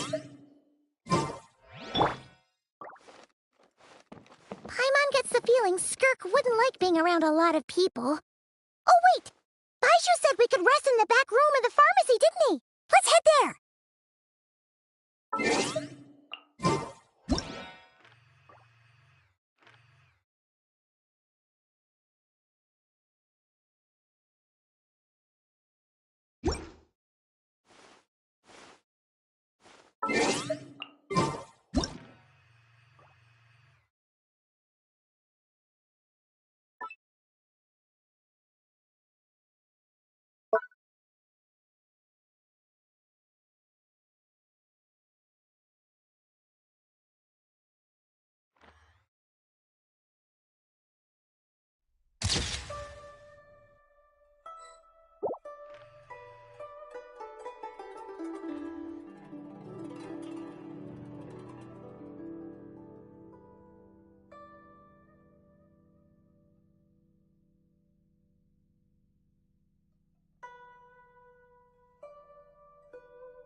Huh.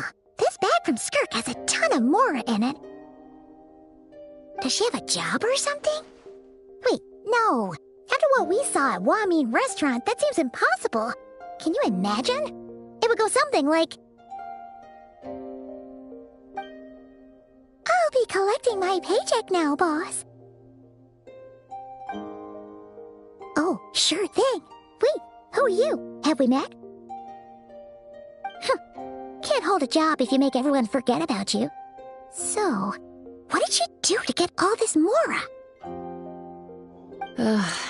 Claimed some buried treasure, took care of a few monsters that were causing trouble.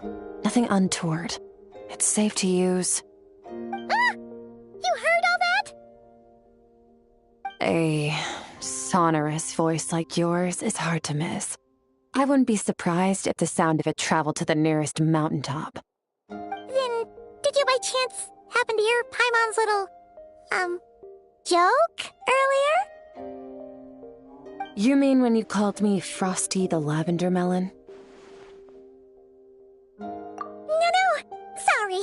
Paimon totally misspoke just now. She didn't say that at all. It was, a Paimon lookalike. Yeah, she's a piece of work, that one.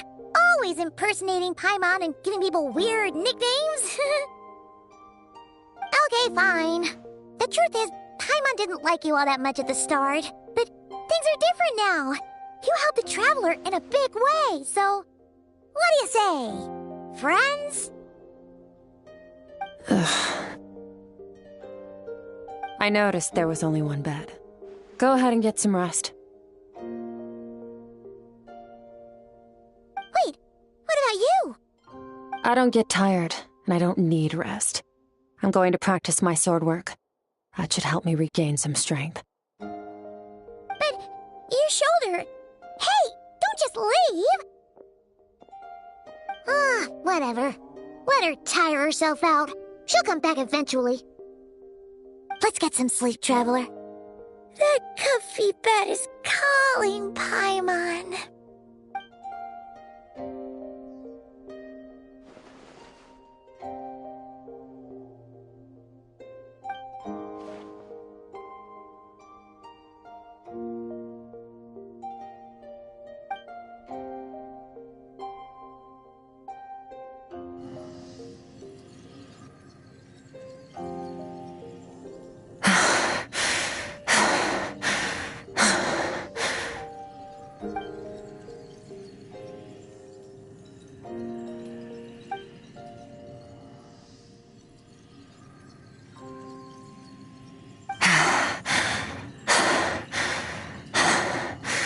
Quiet.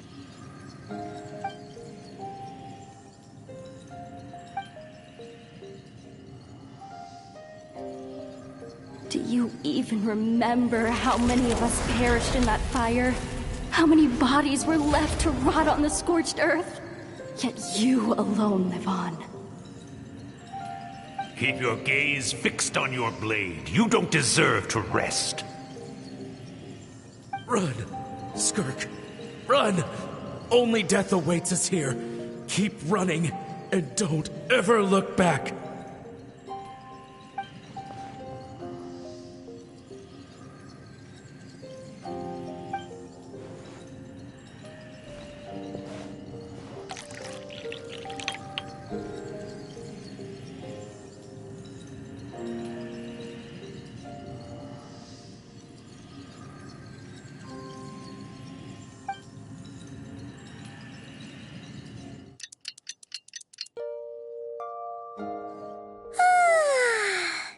Getting an early night's sleep is the best.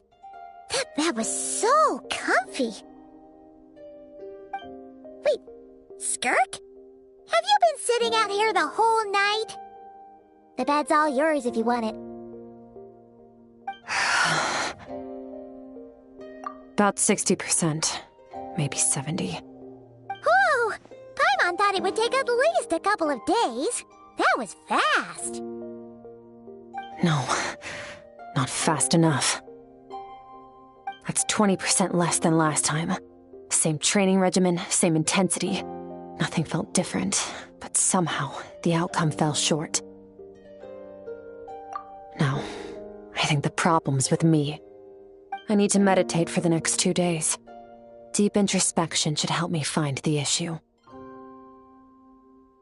Ooh, sounds intense. We'll watch over you in the meantime, then. Thanks. See you in 2 days.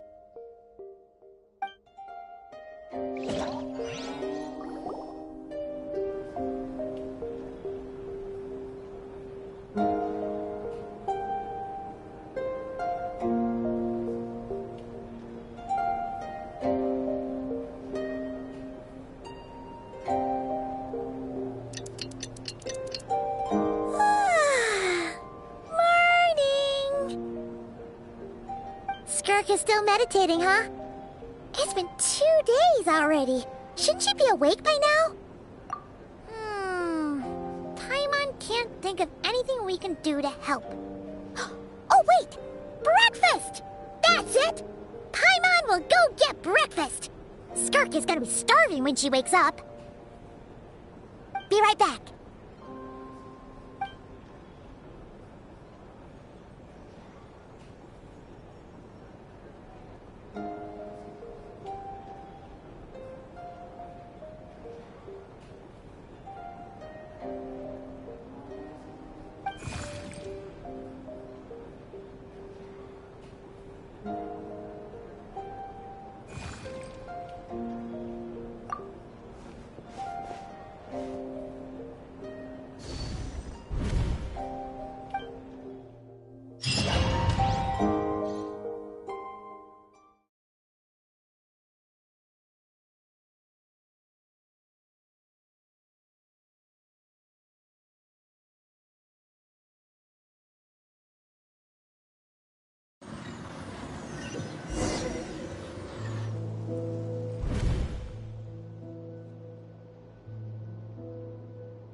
That's right. This is Skirk's inner world. Think of it as the threshold between the soul and dreams. This isn't your first time here, but what you remember is probably a space covered in darkness. I only managed to illuminate a small portion for you back then. Actually, it's my first time talking to someone like this. I only managed to break free and bring you here because the injury weakened her power. I guess that's why I can speak again, too. Call it fate, if you want. I think that's the word they use in this world for lucky coincidences like this, right? Now, before I take you to her, I gotta ask. You're the first outside visitor to ever come here, so what's your impression of this place? Oh, you noticed. This river represents Skirk's strength.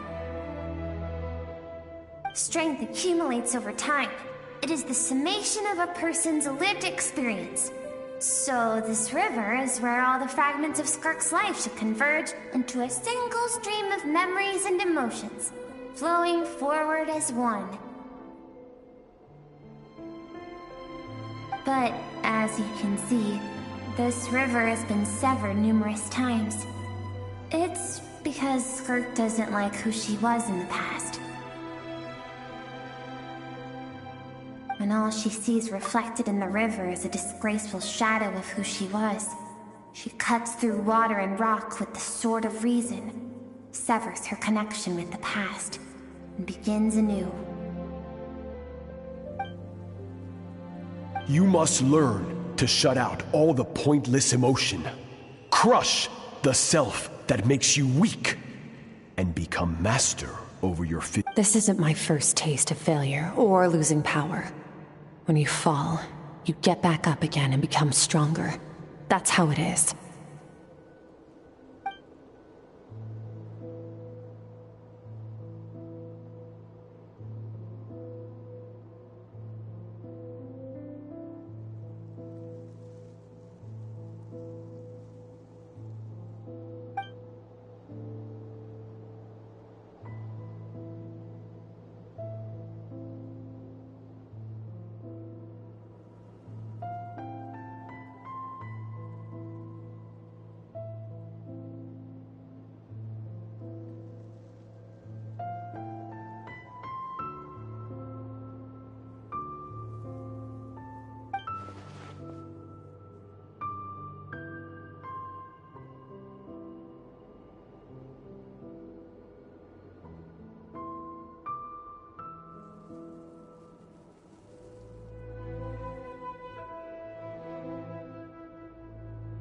The answer to one mystery invites another question, I see. Let's follow the river upstream. There among the cliffs, among the memories etched into her heart, lies the truth of it all. Soon, you'll understand everything.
I've always thought that, even when falling leaves don't come from the same tree, they can still form bonds of kinship when they meet. Like meteors, you both made a journey through the stars. Both travelers who have landed on a planet that is not your home. Yet, when she first noticed your presence, although she hesitated for a moment, she still chose to walk away, indifferent as ever.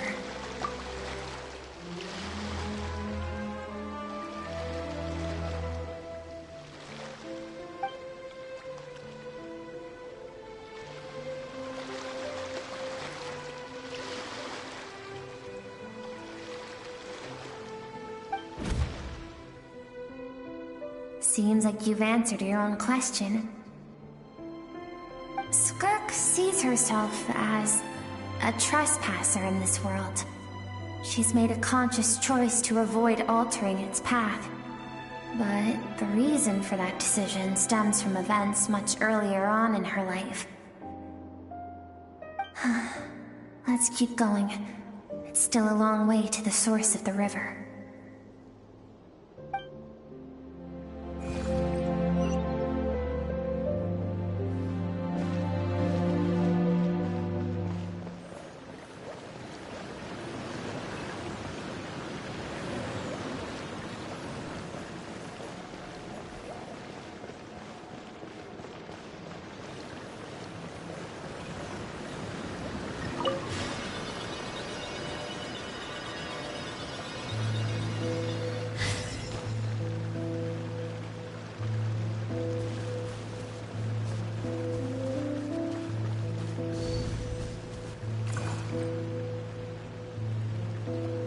You now have what it takes to wield immense power.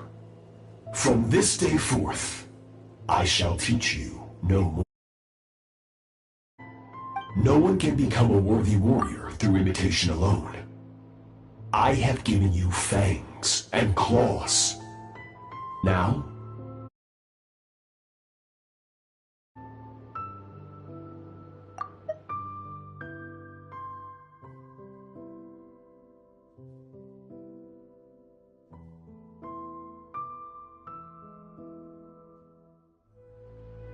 you wish me to travel the world beyond on my own, Master? indeed. Make new friends. Embark on your own journey. And piece together a new future from the shattered remnants of your past. We will still have contact through the abyss. But know this. One day, I will take the life you worked so hard to rebuild and reduce it to ashes. Just like the fire that haunts your mind.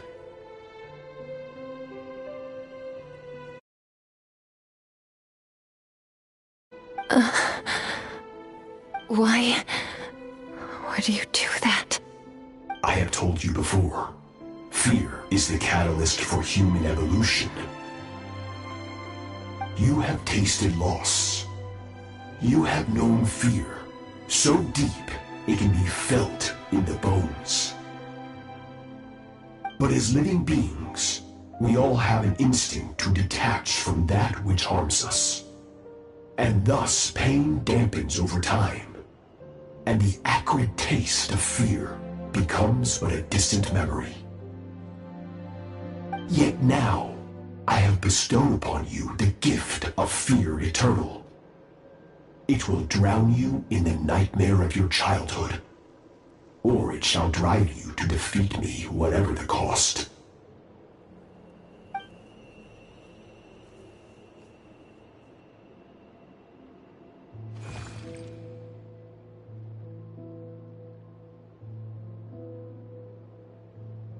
That is what Skirk's master, the foul Sertologi, looked like at one point in time. Of course, as a higher being, physical form is a triviality to him. He could appear as a beast, a human, or even a monster that defies description. The form you see him in here, clad in abyssal armor, is the one he usually wears when traveling through the stars.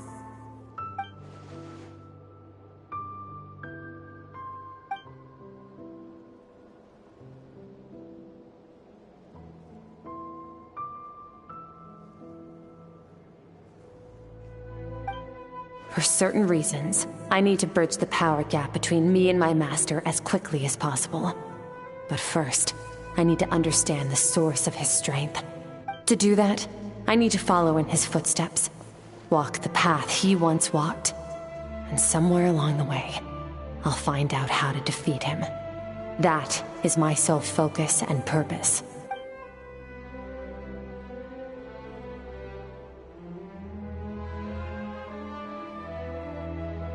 I'll let you in on a little secret. The real Sirology is terrifying. The scope of his power is impossible to understand until you experience it firsthand. It is absolute, the power to crush all things. Shall we keep going? Let's see. We're about halfway there.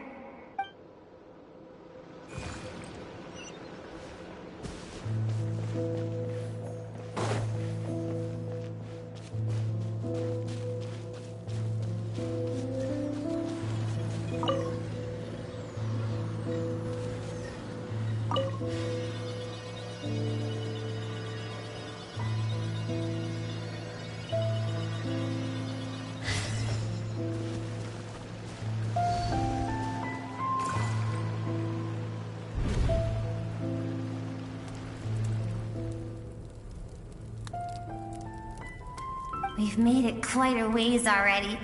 This is Skirk, when she first began training under Sirology. I have set your broken wrist. Tomorrow, you're to train twice as hard. No tears this time. Good. Attempting to garner sympathy through tears is a habit of the weak. A pitiful, useless ploy. Can I ask a question, Master? Why did you save me? I keep thinking, maybe it would be better if I had died. I wouldn't be haunted by that fire all the time. I wouldn't have to go on like this. I saved you because I have a plan for you. It has been too long since I fought a battle that demanded my full strength, and I hunger for it. Every so-called genius and prodigy I have faced has crumbled like sand underfoot. Before me, even fate bends the knee. So, I will teach you everything I know. Train you by whatever means necessary, in the hope that one day, you might surprise me. But I don't want to draw my sword against you, Master. What you want matters little. Among the boundless sea of stars, the cries of the weak are but faint murmurs that disappear into the void. You of all people know that well. Yes, Master. From that day forward, all she knew was grueling training, emptiness, and fatigue.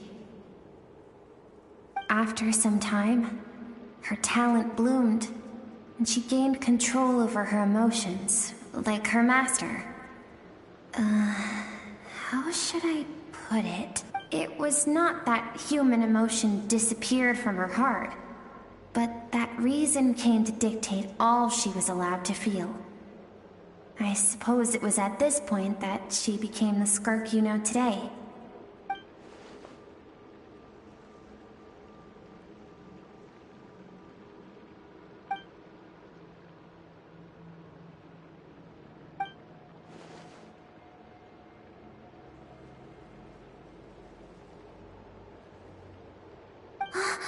We're nearly there.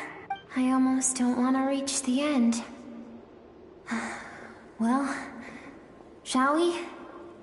This is the final stretch.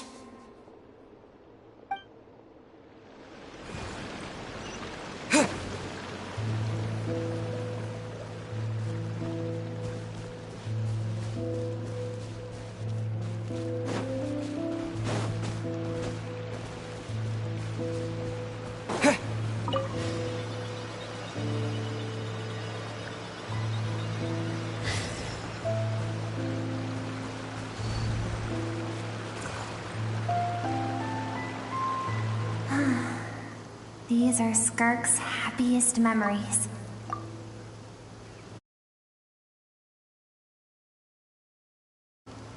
What a simple and carefree time it was. Wisps of clouds dotted the sky. The sun bathed everything in golden light. And when song filled the air, not even the shyest of flowers could resist swaying along. This is Skirk's homeland. She was so curious about everything as a child, always skipping school to go exploring instead. There was so much to discover.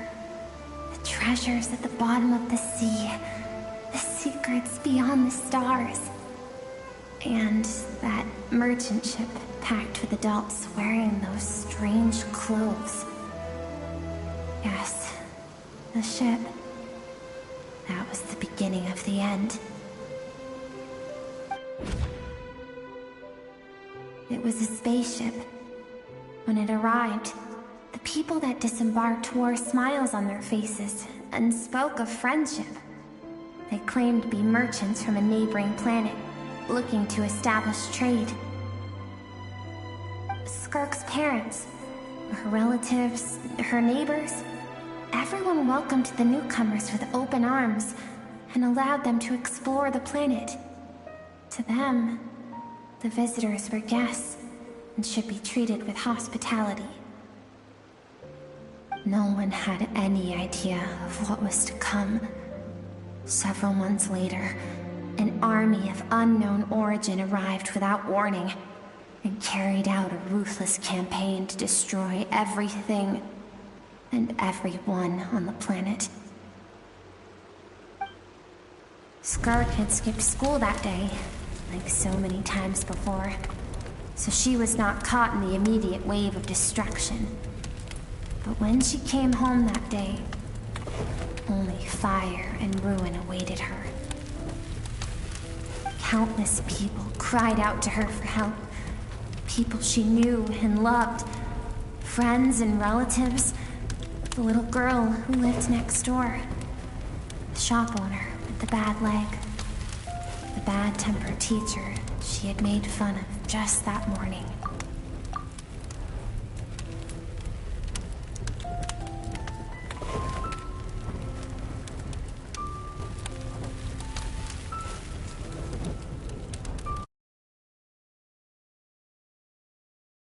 Their lives were discarded like worthless trash, as the fire consumed one life after another. Skirk was helpless. All she could do was run. And so she did. She kept running, until an unexpected figure crossed her path. If Sertology hadn't been there in that moment, the fire would have claimed her life too. And there she would have remained, left to rot in the scorched earth, with no answer as to why any of this was happening.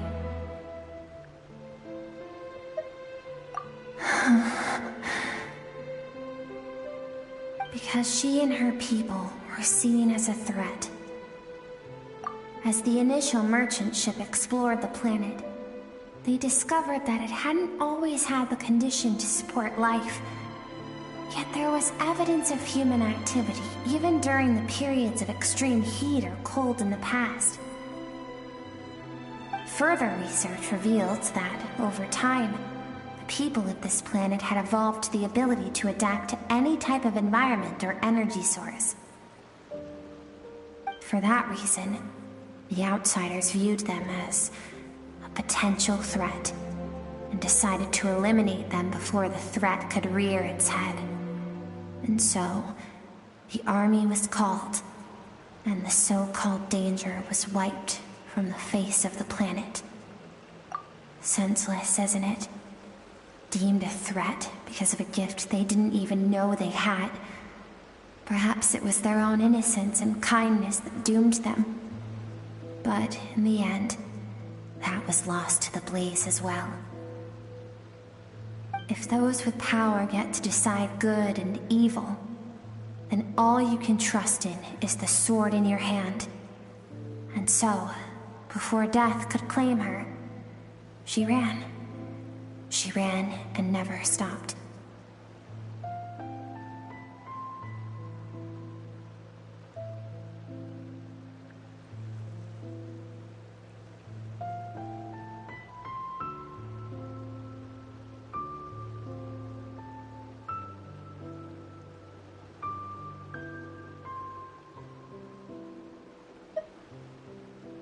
No one wants to relive their most painful moments.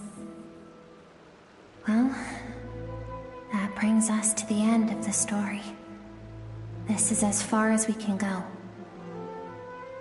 Skirk is waiting over there. For both of us. Let's go to her. It's time to fulfill my purpose. And my greatest wish over all these years.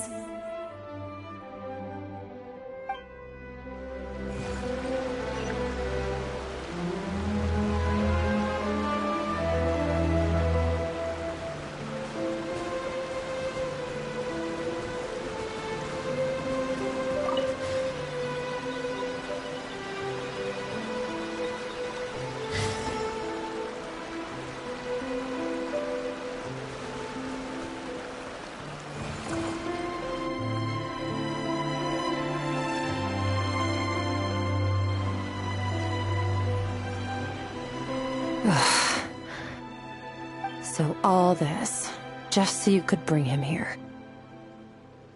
I have things to say to you. Well, to me. I want someone to witness our reconciliation, even if it takes an argument to get there. And he is the best choice in this moment. Her suppressed emotional self. The version of herself she by reason.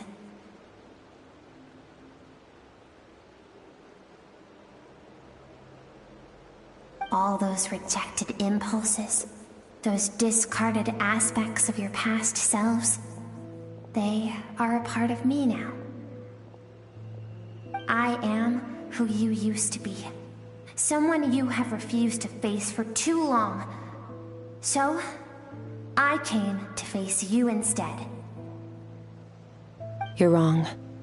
I've faced you all along.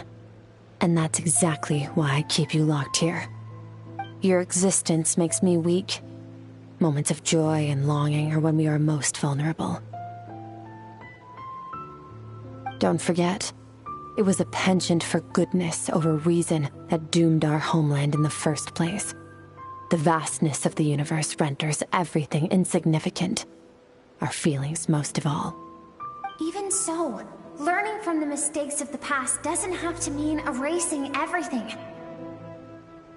Strip yourself of your so-called weaknesses, emotions like kindness and empathy, and what makes you any different from the ruthless soldiers who slaughtered our people? The difference is that I'm doing what is right, what is necessary. I allow you to exist, but with limited freedom. That is the greatest kindness I can offer. I've shouldered everything you couldn't carry. I rose above the numbness and emptiness, and it was cold, unfeeling reason that brought me this far. It made me who I am. It made me strong. That is the problem. I want to shoulder those things together.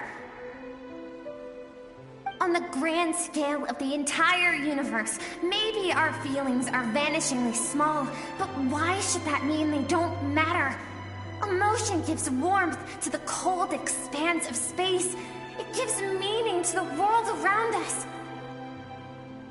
Think back to those nights of gazing at the stars, those afternoons of exploring the unknown. Think back, and let them grant you peace. A brief respite from the pressure you put on yourself.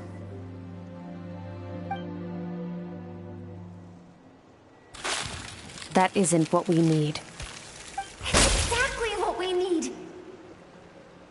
Aren't you curious about why recovering your strength has taken longer than normal this time? Finally, you get to the important part. That is the only answer I came here to find. Then even look around. Look at your inner world. You cast aside your dreams and curiosity, and in doing so, you lost your original motivation.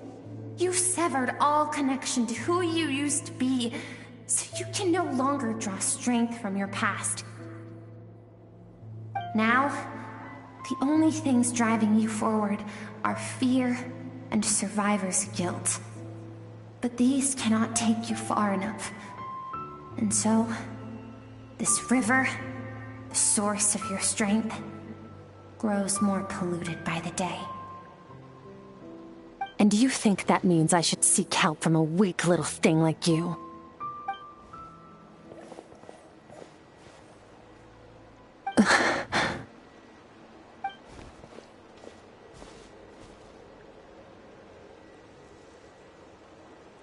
Thank you for saying that. I knew bringing you here would be the right choice. To be honest, I'm not here to argue with you. This isn't about who's right or wrong. And in fact, I agree that in order to make it through the wake of that tragedy, we had to distance ourselves from the pain through reason over emotion. But what is right at one point in time isn't always right forever. I know you will never forget that fire. I know the fact that you were the sole survivor fills you with guilt. And I know that among the voices that haunt you, mine is there too.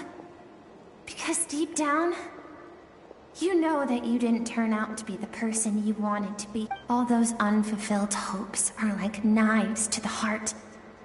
And I don't want you to hurt anymore.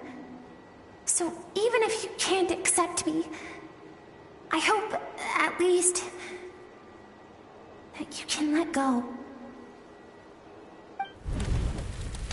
I keep thinking, maybe it would be better if I had died. I wouldn't be haunted by that fire all the time.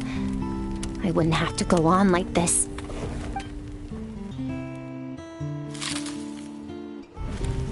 Your dad and I, we're not afraid to stare death in the face, but we need you to survive.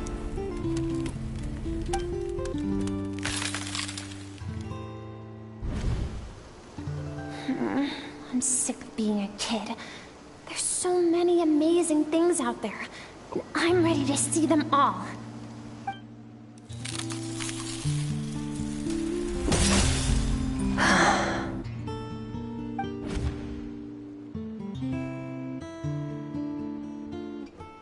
I remember.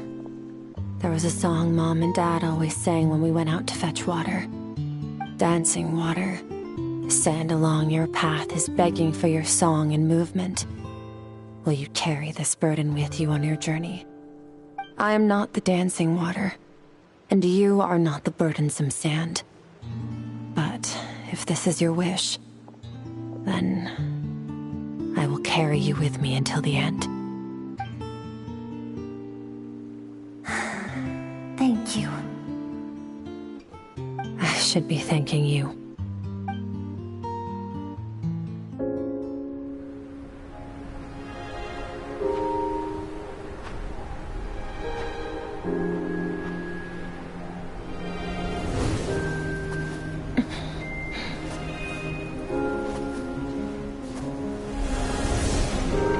Run, Skirk, run!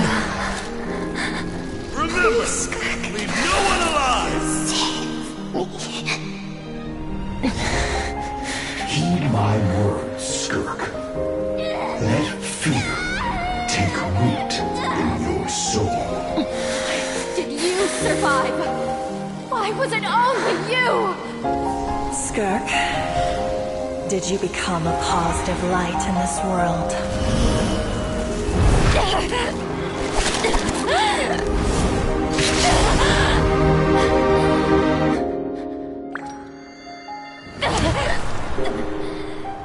Hey, this doesn't have to be the end.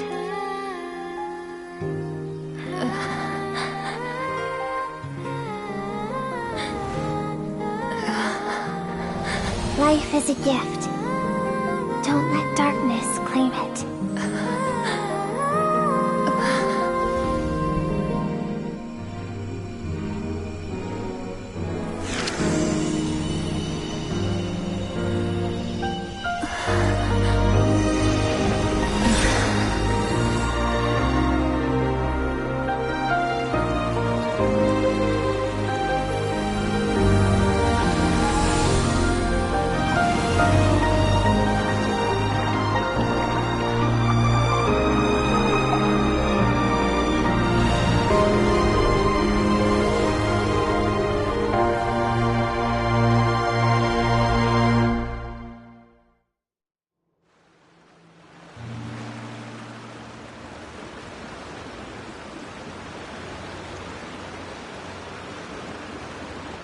So, you saw my memories then.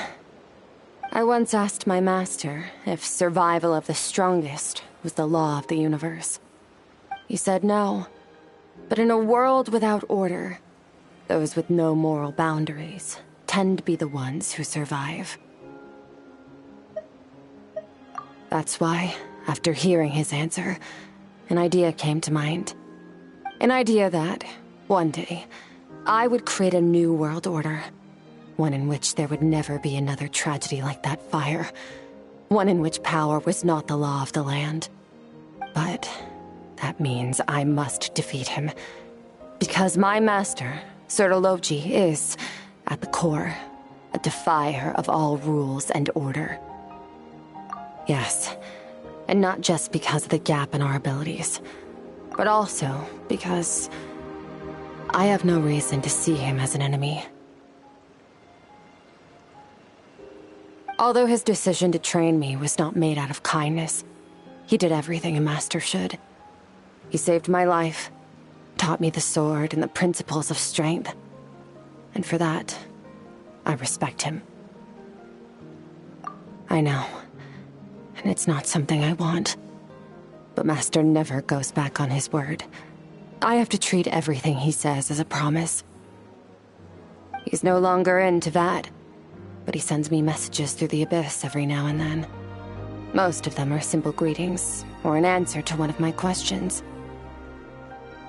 Every time I hear from him, my heart skips a beat. And I wonder if this is the moment where he'll finally appear before me and tear down everything I've built to pieces.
Maybe that means I do live in eternal fear, just like he said. Yes, I respect him, but I'm also afraid of him. And for that reason, the pursuit of strength consumes every moment of my life. I don't know what Master has planned, but I have to be ready.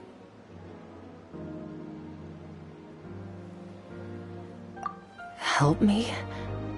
Why? This isn't your fight.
fully awake. Honestly, Paimon was gone for like 2 seconds and then she comes back and finds you both unconscious? Oh, you scared Paimon half to death. You're both okay. Like,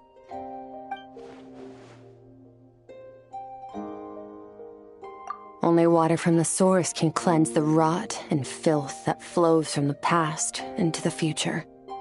I taught you to incorporate the experiences from your journey into how you fight. I suppose what happened today will become an inseparable part of who I am. Okay, so Paimon feels like she's missing some important context. But whatever. Paimon brought back tons of delicious snacks. Let's dig in.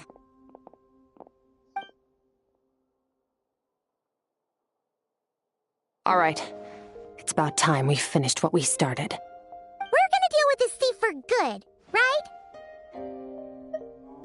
This time, I'm not going to tell you to hold back. But having digested even more power in the meantime, he's going to be tougher than before. The good news is, we have no reason to pull our punches this time. So, let's go. Same place as last time.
Faster! Stronger!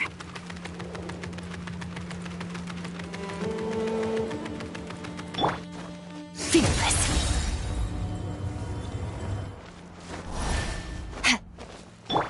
Mind the wind! All time, bro!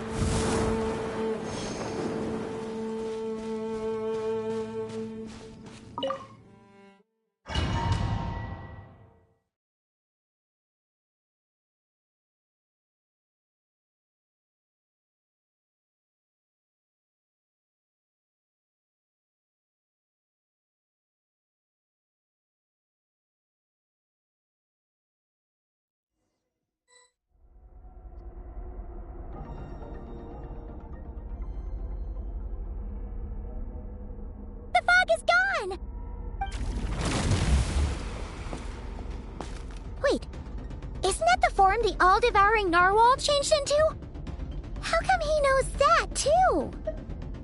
Really? So, you're telling Paimon that giant whale and this guy can both turn into the fowl? How does that work? It's a subconscious instinct. Any intelligent being who longs for his level of strength is bound to mimic his appearance. It's a natural response after encountering someone as powerful as Master. To them, he represents ultimate power. We know the person before us has encountered Master, and we know he stole a portion of my power. So it's not surprising that he would assume this form. Okay. Oh, the closer Paimon looks, the more intimidating it gets.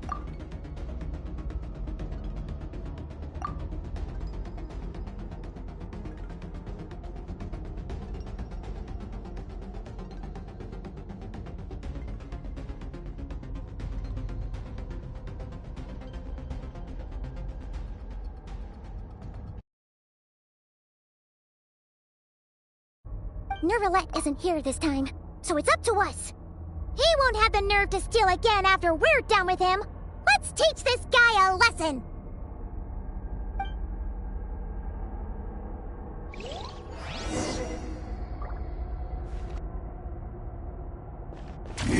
Bombs away!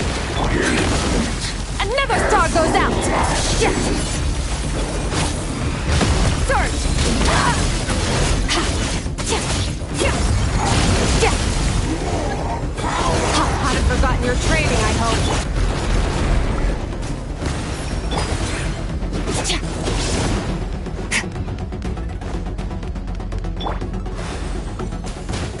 Water jet! Annihilate!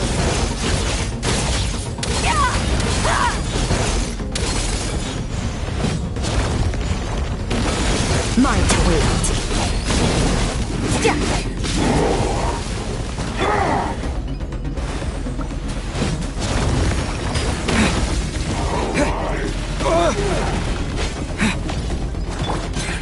Merciless. Into the void.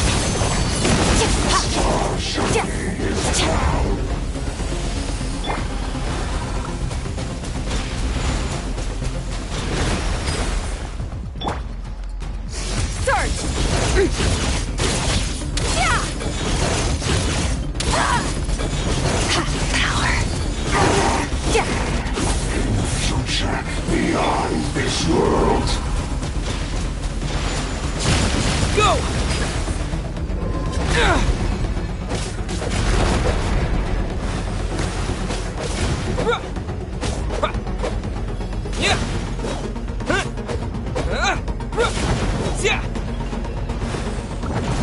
Water jet!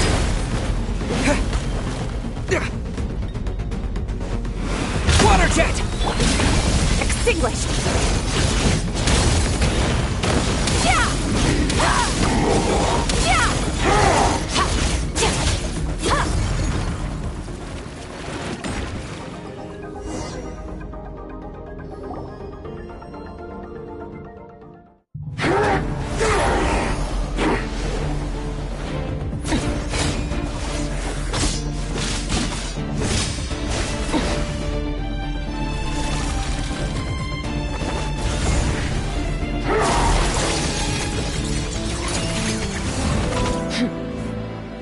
Haven't had enough of my power.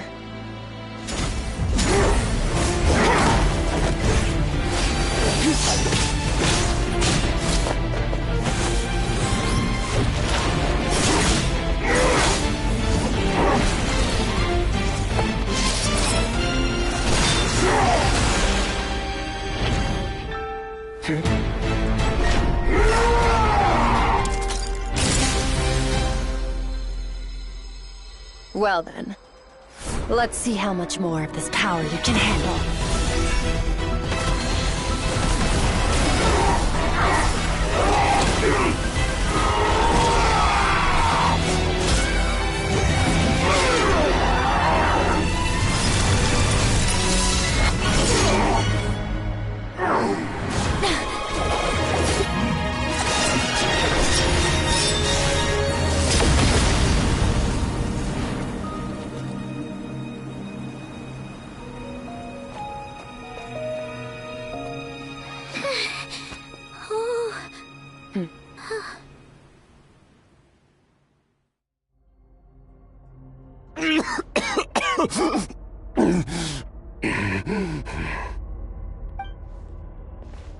Well, have you come to your senses?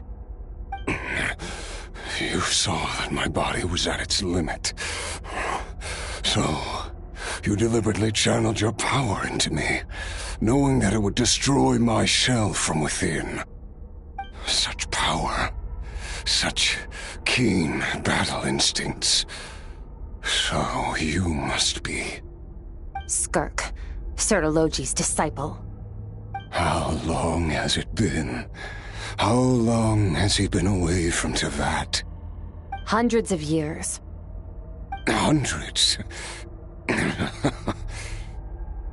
Sorry. It's a lot to take in. I should introduce myself. I am Skofnungar, a friend of your master and one of his followers. This is the first time I've heard your name, Skirk. But hundreds of years ago, I knew you existed. And I knew you would come here. Hundreds of years ago? Sounds like you and Master have quite the history. Care to tell us about it? Of course. Might as well take advantage of a clear head while I can. The story starts a long, long time ago. I was born into a noble family in Conria.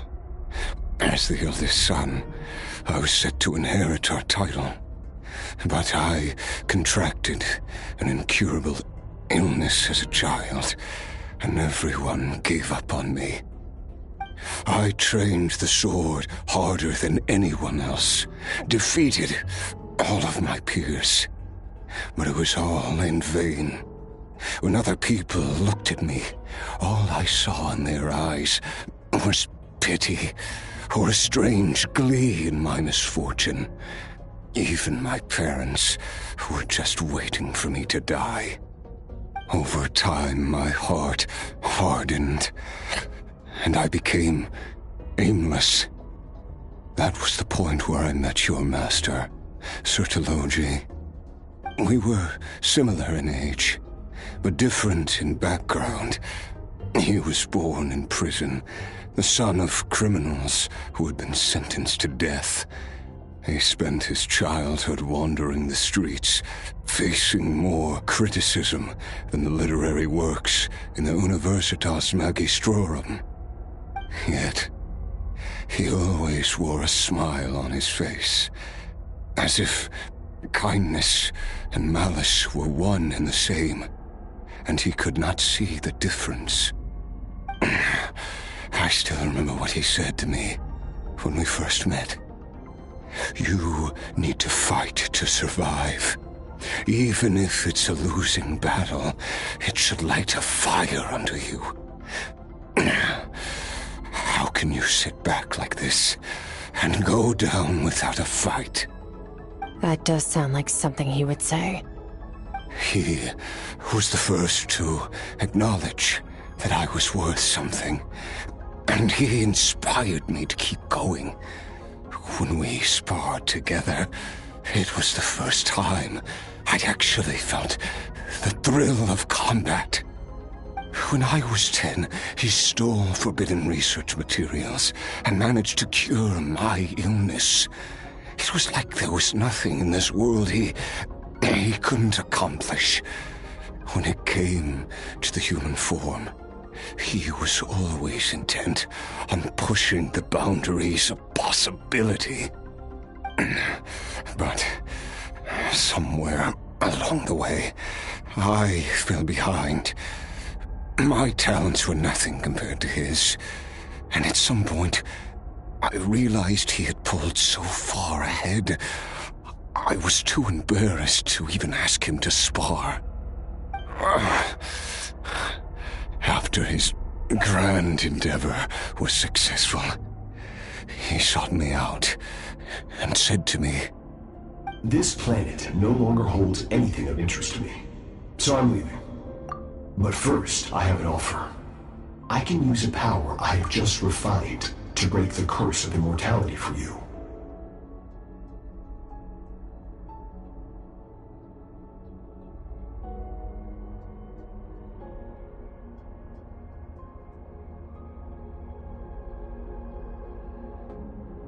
Your death was once what we worked so hard to prevent. But the immortality you now face is a different kind of pain altogether. I'll pass. Immortality doesn't sound so bad to me. Since I can't die, it means I have an infinite amount of time to get stronger. Maybe I'll finally catch up to you one day, and we can spar like we used to. Are you sure? I cannot say when I will return. Your body, or rather, your soul, might not be able to withstand this curse. All I can do is try. After all, a wise man once told me, people need to fight for their own survival. Wise indeed. Nevertheless, if you grow weary of the pain of immortality, and wish to experience a good sparring match before you wither away, seek out my disciple. Disciple? Never thought I'd hear that word coming from you. Nor I. but Vedifenir said I was destined to find a disciple out there in the universe and bring her to Tibet.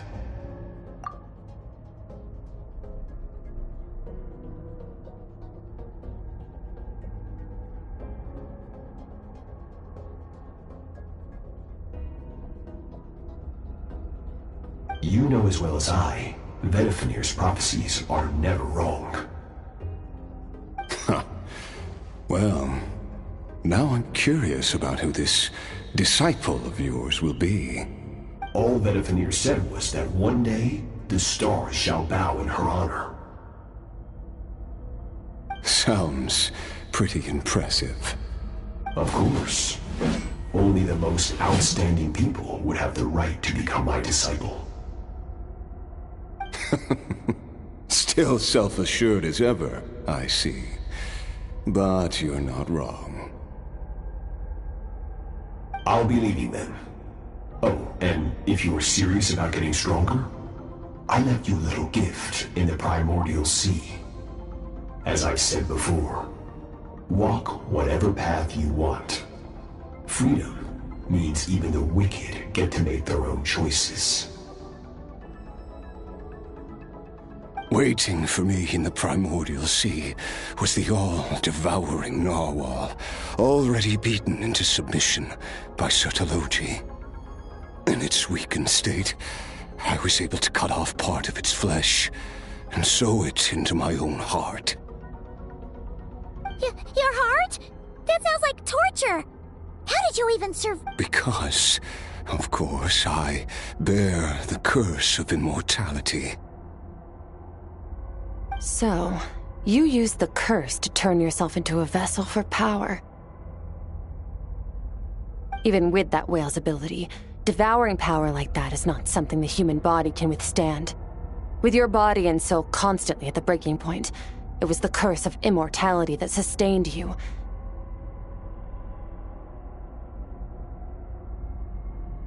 But that is not the path to strength. You have to pour your heart into it, work for it, dream of it. Instead, you stole something that didn't belong to you, and it backfired. You're right.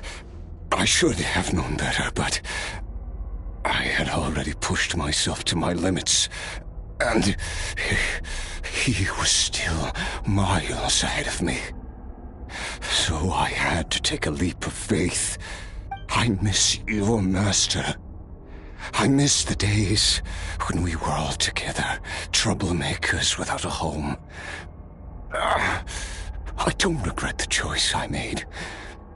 But if you'll allow it, I do want to apologize. To both of you. After the beating we just gave you, I think we can call it even. You're an interesting one as well. Sertologi's disciple. That's a lot to live up to. It can't have been an easy experience. I know what he's like. He rules with an iron fist, using despair and fear to force you to catch up to him, all the while standing ever out of reach. We're like mountain climbers in the dark, never knowing how much higher we have to climb, or when we will see the sun again. True. But I made up my mind long ago. No matter how dark it gets, I will not give in to despair. I will overcome it. Besides, after hearing your story, I suspect what Master really wants is not a battle that demands his full strength, but rather a defeat without regrets. Oh? Since you're his friend, you must have some things in common. First time we came here, when you stabbed me through the fog and stole my power, I felt no emotion coming from that spike. But when you had to devote all your strength fighting me just now, I could feel joy and passion emanating from your blade. It was the joy of a researcher discovering the truth of the world, the joy of an artist uncovering a temple of wonders. Interesting. I'm certain I didn't express those emotions outright. Yet you were able to read them from my blade, like a glimpse into my inner world. You're right. That battle brought me an unbridled sense of joy, and my defeat brings me no regret whatsoever. Exactly. I think Master also craved. Opponent forces him to use all his strength, unlock the extent of his potential, and transcend his own limits. A battle to end all battles, after which all can come to an end, including, perhaps, his life. For that very reason, good and evil are meaningless to him. He has one purpose, one goal: to complete himself. It's one of the secrets to his strength. Perhaps you're right. Perhaps that is his goal. What a battle that would be. Oh, to witness such a... Are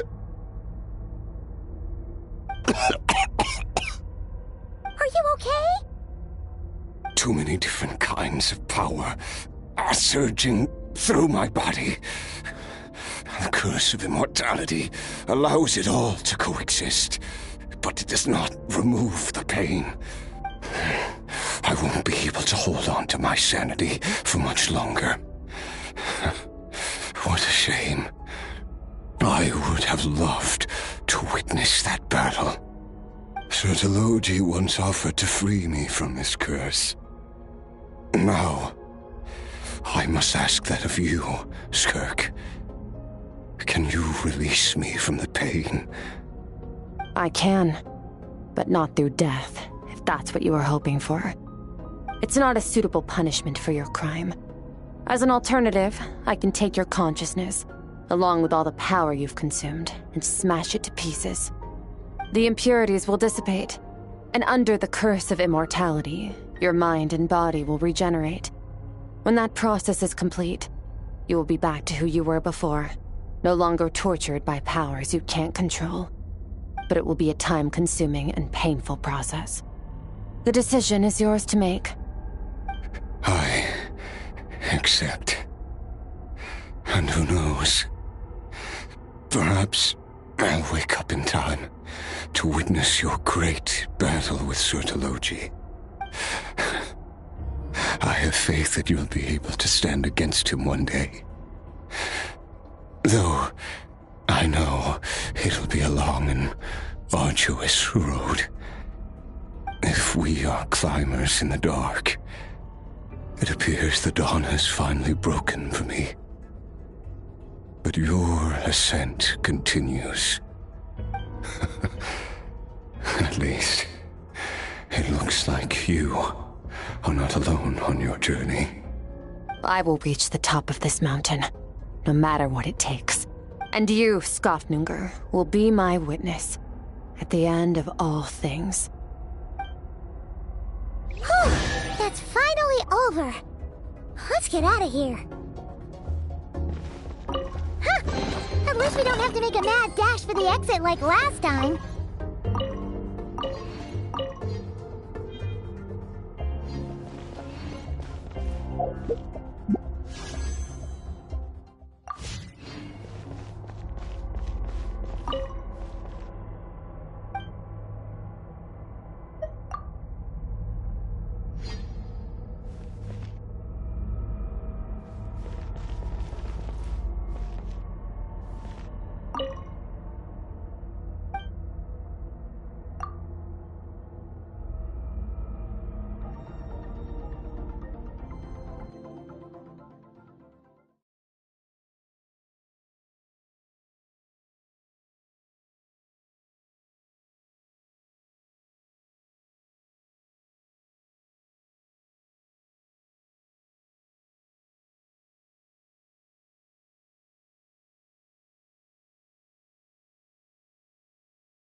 We did it!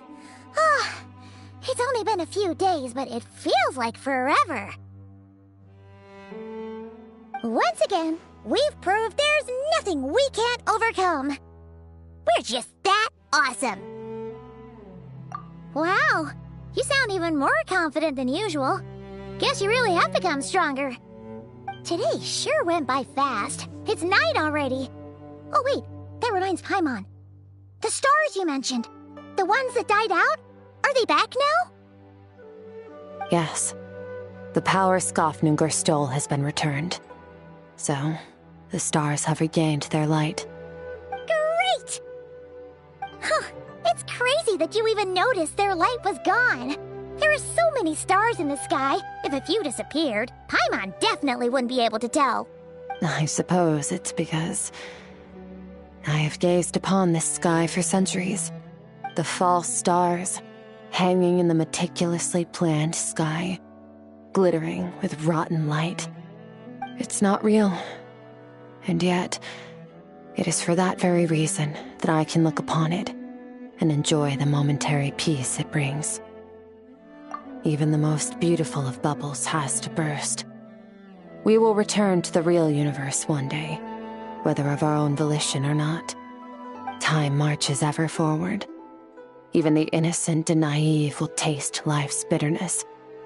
Yet through hardship, we grow until we learn to seize the sands of time for ourselves and uncover our true strength. Though we gaze upon a false sky, its vastness and majesty is palpable.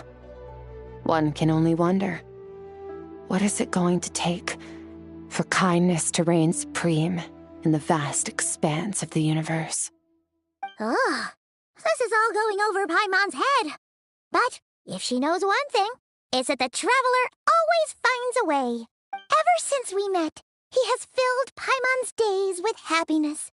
No matter how tough things get, he always finds a way to make it better. If it's too big a job for one person, then we'll do it with two. And if two's still not enough, then three. We've met so many amazing friends and accomplished so many amazing things. As long as we don't give up, we can make any wish come true. I suppose when it comes to you, anything is possible. Well, I should be going. Now that my power is no longer isolated from my emotions, I need more practice to get used to it. I suppose fate will decide. Maybe we'll bump into each other on the street. Or maybe we'll reunite on a different planet entirely. Regardless, reunions and partings are but passing moments. More than anything, I hope that at the end of this journey, wherever it takes us, we stand in a world reborn. One without war, pain, or forced partings. One where new life can bloom, even where there was once nothing but scorched earth. For this, we must all work to become stronger. If that's what you want to call me, I won't object. Goodbye. Bye!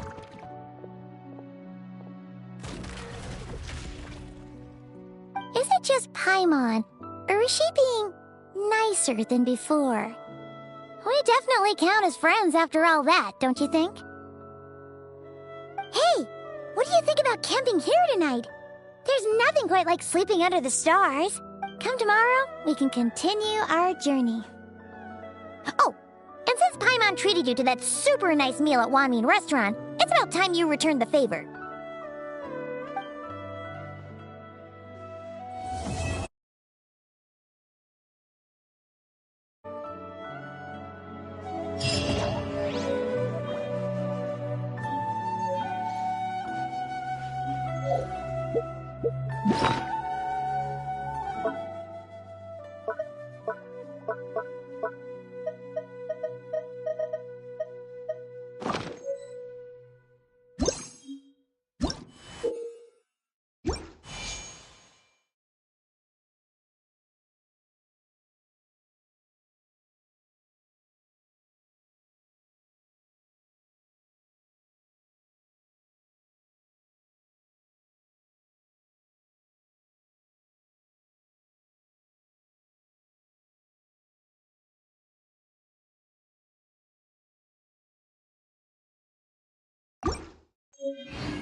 This should be fun! Hey!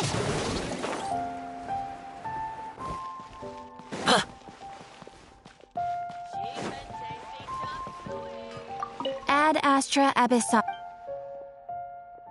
Thank you for completing today's commissions. Here is your reward. Ad Astra.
All things come to an end, even time itself.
Instead of confining themselves to the heavens, God should broaden their horizons in the world below.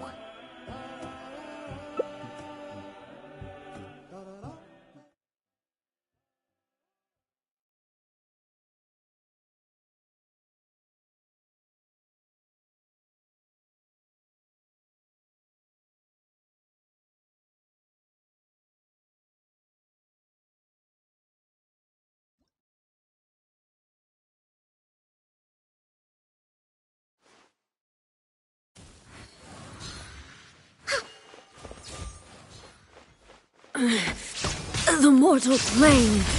A fleeting dream.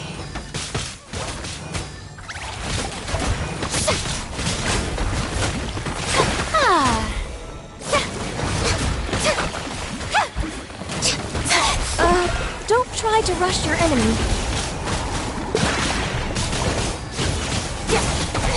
Stop that!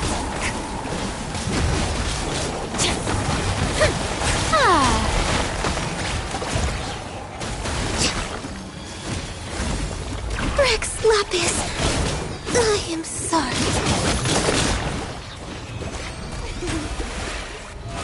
How brilliant!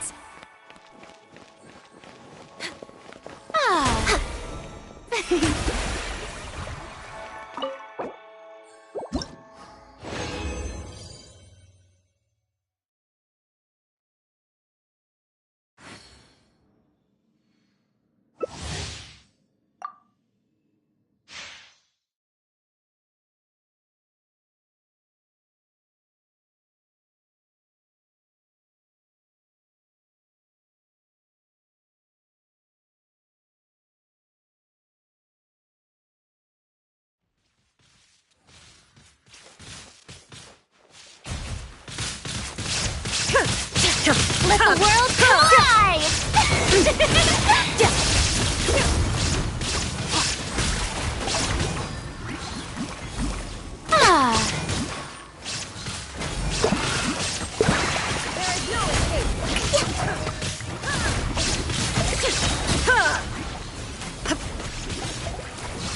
Time to shine!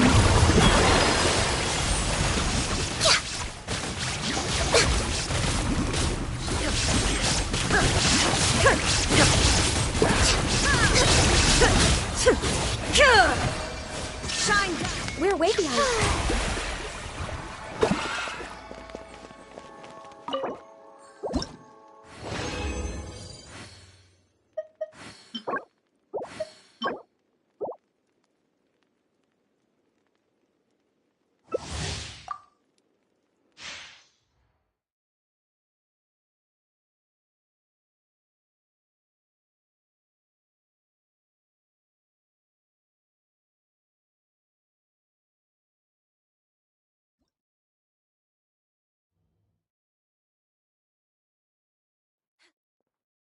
We're way behind schedule. Let the world come alive! Yoo-hoo!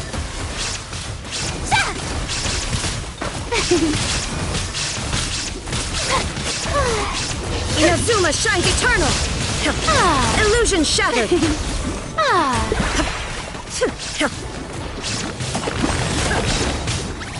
Time to shine!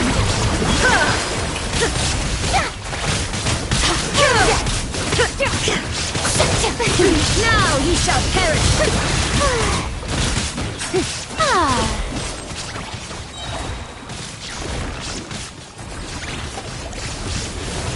Mine.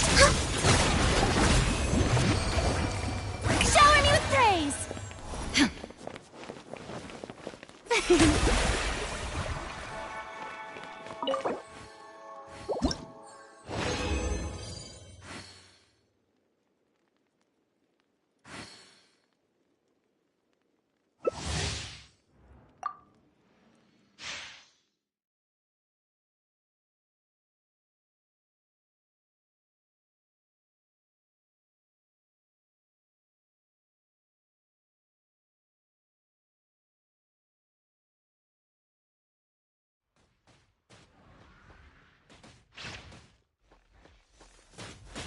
Let the world come alive! Yoo-hoo!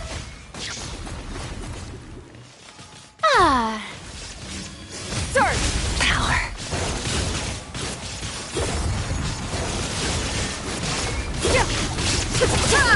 Inazuma shines eternal! Let my name echo in song!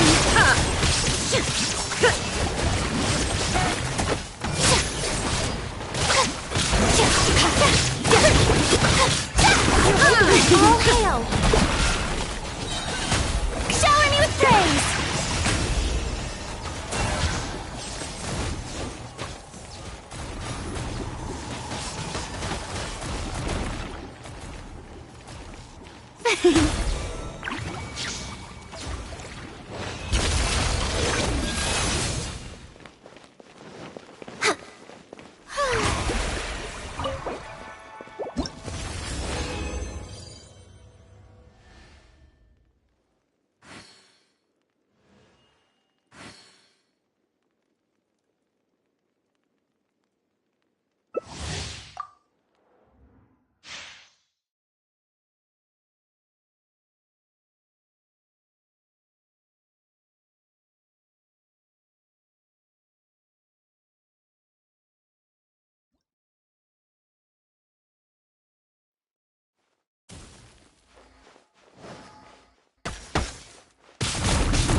detached from the world.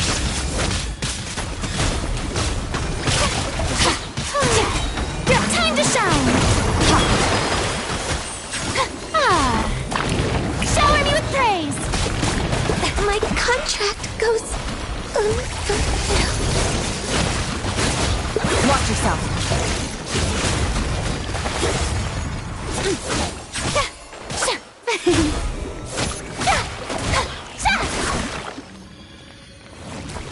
Strike a pose! Start!